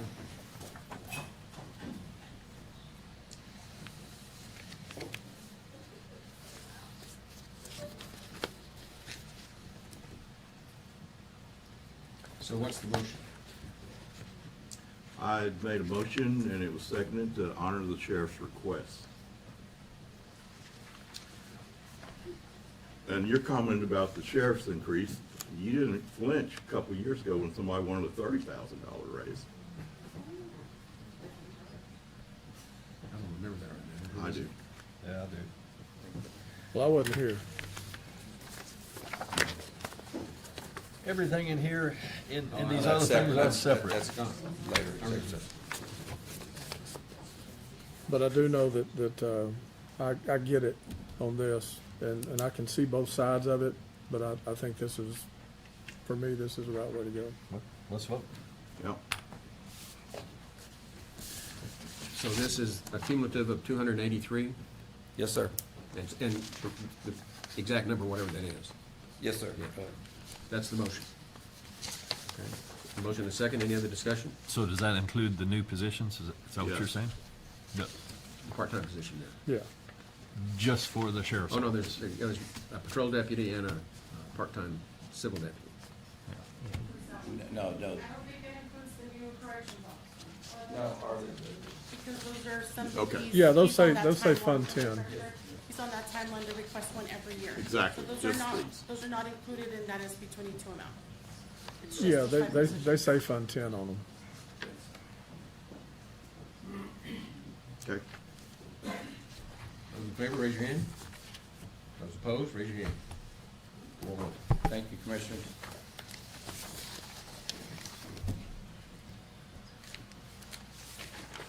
Okay.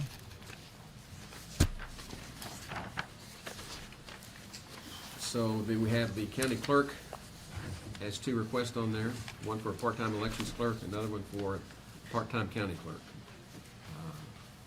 And those are recommended.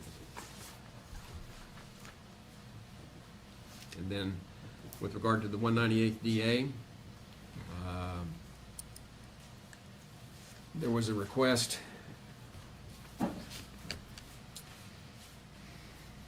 to increase the salary of the assistant district attorney and an investigator. And the 198th DA has not used his SB 22 funds. And so I'm recommending that they get the raises, but they be paid for out of the SB 22 funds. But Makes that's sense. up to him. He makes the decision if he wants to do that or not. He's been very prudent along those lines. And Well, then that what- 198th, he had it down as the Fund 84 though. Yeah. He didn't put SB 22 on there. Or that's not what I'm looking at. I got SB 22. That's what you're looking Yeah, at. it says but still. both. It says 198th DA, Fund 84, and then on the right, the two increases of salaries indicate SB 22. Well, that's under the judge's proposal. That's my recommendation. Okay, okay, Yeah. okay, And he can decide if he wants to do that or not. okay. And If he's willing to take it out under SB 22. He did last year, and Yeah. I think he I probably think will that's this the way to year. go. Okay, And on the two legal assistants, what he requested, I gave that also, and asked that that be paid for out of his forfeiture fund, which is what we did last year, okay. because he already got the money. That works. Got it. The district clerk,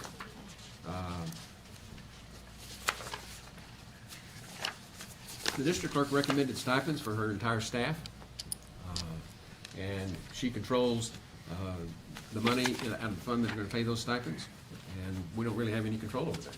All right. So I went ahead and recommended those. And those are the special requests. And the only ones that we've acted on are the KCSO, and they have the other recommendations here. And I will make a motion that we approve the recommendations as presented, except for the KCSO, which has already been done. I'll second. Any discussion? Just so the public understands the individual allotments, I'm not gonna let that go. $7,778 increase out of Senate Bill 22 money. Assistant District Attorney Investigator is $51.50 increase in salary out of SB 22.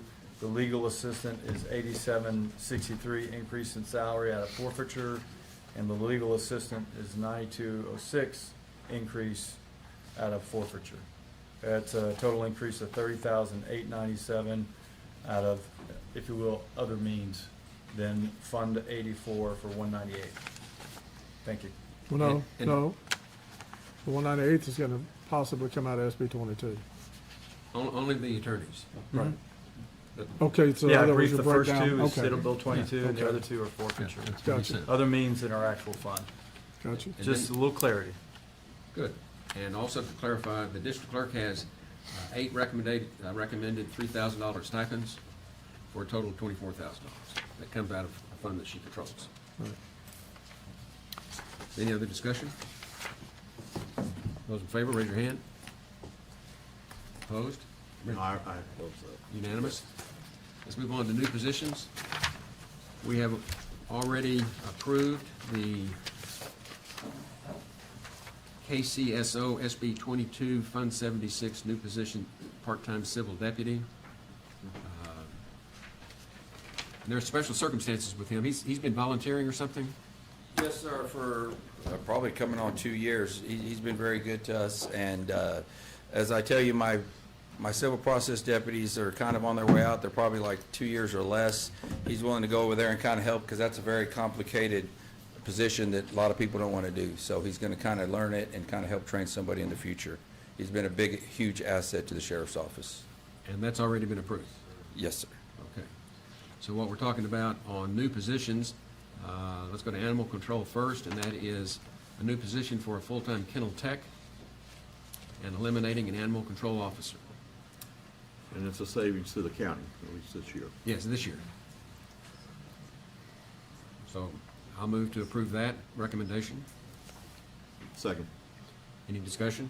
Roughly $2,000 savings, just to Yeah. be clear for Right. the public. Those in favor, raise your hand. Yeah. Unanimous. The elections, a new position. This is the clerk's office. There's 2 positions there, one for the elections and one for, This one I No, don't no. fully understand. Yeah. So, somebody, I can't Explain imagine why this we to need me. to do this. this, and we haven't gotten to this point yet, so I'm not gonna ask this to be approved right now. This is the elections administrator. Oh, Just as an aside, there's been discussion about moving the elections out of the county clerk's office into its own election administration, just like most counties have. And if we did that, There's a lot that don't. huh? I understand. You know, it's back where it belongs statutorily. Why do we need to It's create not- something It's not on, separate? it's not on this recommendation here. This shouldn't be on here. This court hasn't made the decision what to do with that. So we need to scratch that Just item? scratch that Yeah, discussion. For the time being. yeah. Okay. I'm against it, but you have somebody who wants to speak to that? Well, if it's not on the item for Yeah, approval, we if don't we're- need to, If we're passing on it, or,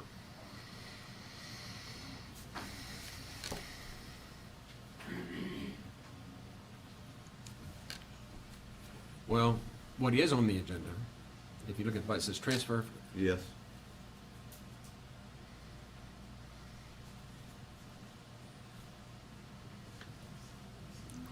no, I don't think we're there yet on that. We'll have to come back on that. And then we have we're gonna have to get, Nadine, we're gonna have to get clarification on how to handle the county clerk on that. Okay. Then we've got the new position at KCSO, which was not addressed earlier, if I understand correctly.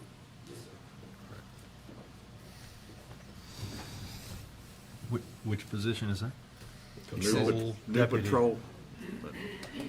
It does say the cost, Oh, the the patrol salary is a $66,000 salary for a new patrol deputy. Yes, Just sir, and it one? kind of varies what certificate he has.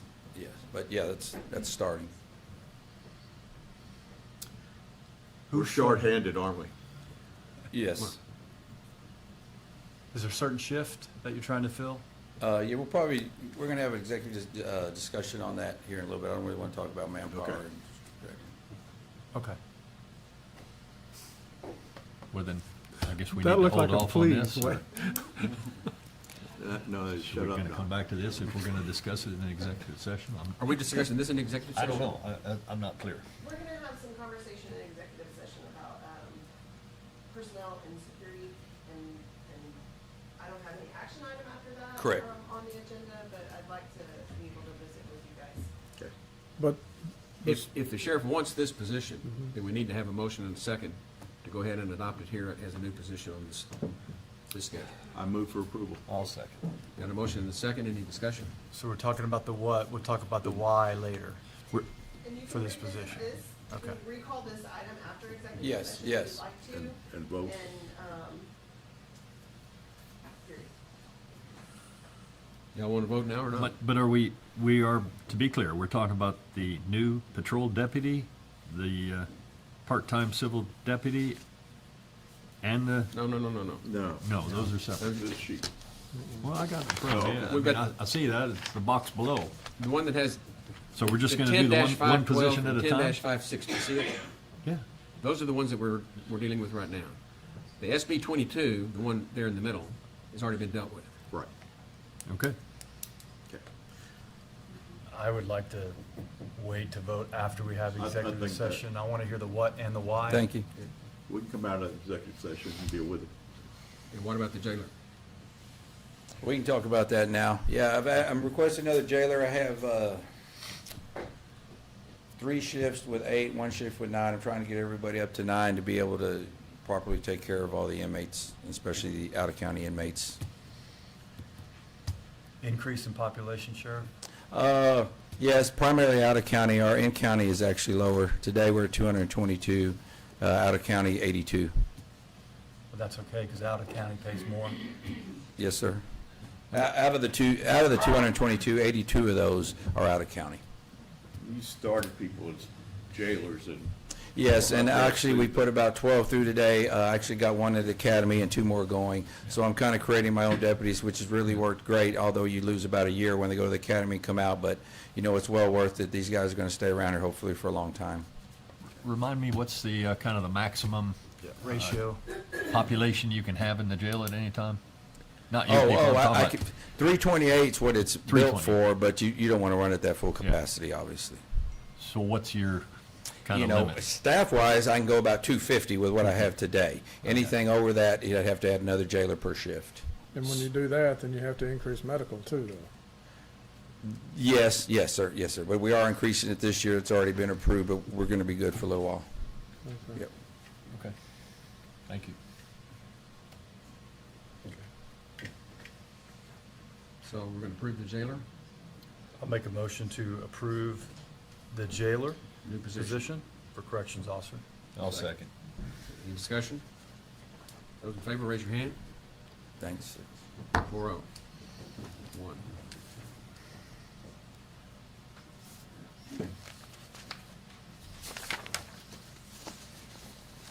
Okay. I believe the next item on the agenda is 1.11, which is the Consider, discuss, take appropriate action to ratify a contract with Waterway Engineering for professional services for floodplain engineering on-call services. We know what it is, Charlie. The world needs to know what it is, sir. I think you're right. This is important. How did we get here? Professional requirements, procurement services, even in an emergency, we still follow certain protocol. One of the things that we have to do when we hire someone for professional services is it's absolutely against the law to do it based on price. You don't hunt around looking for a good engineer based on how much they charge. You're going to get bad results on that. But you do it based on qualifications. Then after you select someone based on qualifications, then you can negotiate a price, and if you can't reach a deal with one guy, then you can go to the next most qualified, okay? So in the case of my recommendation to hire Michael Pantel, P.E., with Waterway Engineering, he was clearly brought to us in a time of dire need by God. On July 4th, 2025, Kerr County was deluged with potentially up to 19 inches of water over a 3-hour period that covered hundreds of square miles of mostly the South Fork of the Guadalupe River and a portion of the North Fork. It resulted in unprecedented heights, velocities, and worst of all, to this day, I think we know to this day, but at the time I wrote this, unknown loss of life as the count climbs daily in search efforts. That's been reversed, so I got to correct that. There's 3 left. We know. It is the county engineer's understanding that Mr. Pantel, P.E., is an expert on the subject matter of hydraulic engineering. Of his own accord, began to create a hydraulic model of the entire Guadalupe River watershed from the headwaters in Kerr County to Canyon Lake, a stretch of river over 100 miles long with an elevation difference from Camp Mystic to Canyon Lake of over 900 feet. It was brought to the attention of the county engineer on July 9th, 2025, by a local engineering firm who has been using Pantel services in Kerr County because, according to the owner of said firm, Michael Wellborn, P.E., Certified Floodplain Manager, Pantel is the best of the best. This is all that he does. That Pantel had built this model and was producing results that appeared to match the unbelievable damage and destruction. The county engineer contacted Pantel and evaluated the analysis and confirmed that, indeed, the results were strikingly similar to high water marks observed in the field. The county engineer then vetted the model against a flood inundation map that had been created by the Harris County Flood District through a STAR request out of the Emergency Operations Center. The results were stunning, as the model matched the flood extents. The model immediately and accurately provided an interactive tool to go back in time and watch with one's own eyes the actual path and magnitude of the flash flood overlaid on aerial photography, thus clearly explaining what happened in the early morning dark hours of July 4th, 2025. The model, Pantel is uniquely qualified for the job. Okay, Pantel is, in my opinion, he's a world hero. The county engineer ordered him to be hired on the spot. The contract has been signed. It's for a mere $30,000. But it was signed under emergency conditions, and we need for the court to ratify I the make a decision motion to of the ratify judge the to sign it. contract with Waterway Engineering. I second. Got a motion and a second to ratify the contract with Waterway Engineering as presented. Any discussion? Yes, sir. Go ahead. If you could talk about where that comes from, whose budget, and is that currently budgeted, that 30K? No. I'm just an engineer, so I don't know. I need an answer, though. We've also included terms that FEMA finds appropriate for reimbursement on the other end. There we go. That will be helpful. So you're gonna try to seek reimbursement, but the county could be on the hook for the 30,000 Yeah. if we don't get reimbursement. If we did not get reimbursed for it, that is correct. Okay. But we've got professional services that will Yeah. cover whatever ends up being paid right now, or I'll be coming back with a budget adjustment. Sure. So that we can pay for all these unplanned expenses. Okay. And That's right. we did work with the contracting team, well, I don't know if that's really what they're called, but with Tatum Finance. Yes. And so they reviewed the contract, they sent us the provisions, we made sure that everything's in here so that we have our best chance of being reimbursed. We've burned through probably about half of that amount. The next half, even tomorrow night, he's going to be present at the Ingram Tom Moore High School town hall meeting that we have at 6:30 p.m. Anyway, I don't know when we're going to exhaust those. we may need to come back, is what I'm saying. But we'll see. I guess that's kind of where I was gonna ask you, Charlie. I mean, is there a need for this kind of engineering service next year or beyond, or? I think that those kind of discussions are being had with another entity of Kerr County. Okay. Yep. I was, in the initial meeting with him at your office, I believe, Saturday before last, and he'd been up all night figuring this stuff. On his own. Not yet, on his own, not knowing if he'd be paid or not. I mean, it was pretty impressive and, Yep. you know, put his best foot forward. Yep. I was impressed. He did us a solid, and we need Yep. to pay him back. Exactly. Just to be clear, terms of contract, this instant only, or is this an enduring It's an contract? hourly with a not to exceed of $30,000, and we're about 50% on that right now. Thank you. Now, to be more specific about, we do have the money in professional services, right? Or will we come back with it? Okay. Where the Any other discussion? All in favor, raise your hand. Unanimous. Okay, let's take a 5-minute recess, and we're going to adjourn into executive session to discuss personnel matters.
And we are back in open session, and we have no business before the court at this point?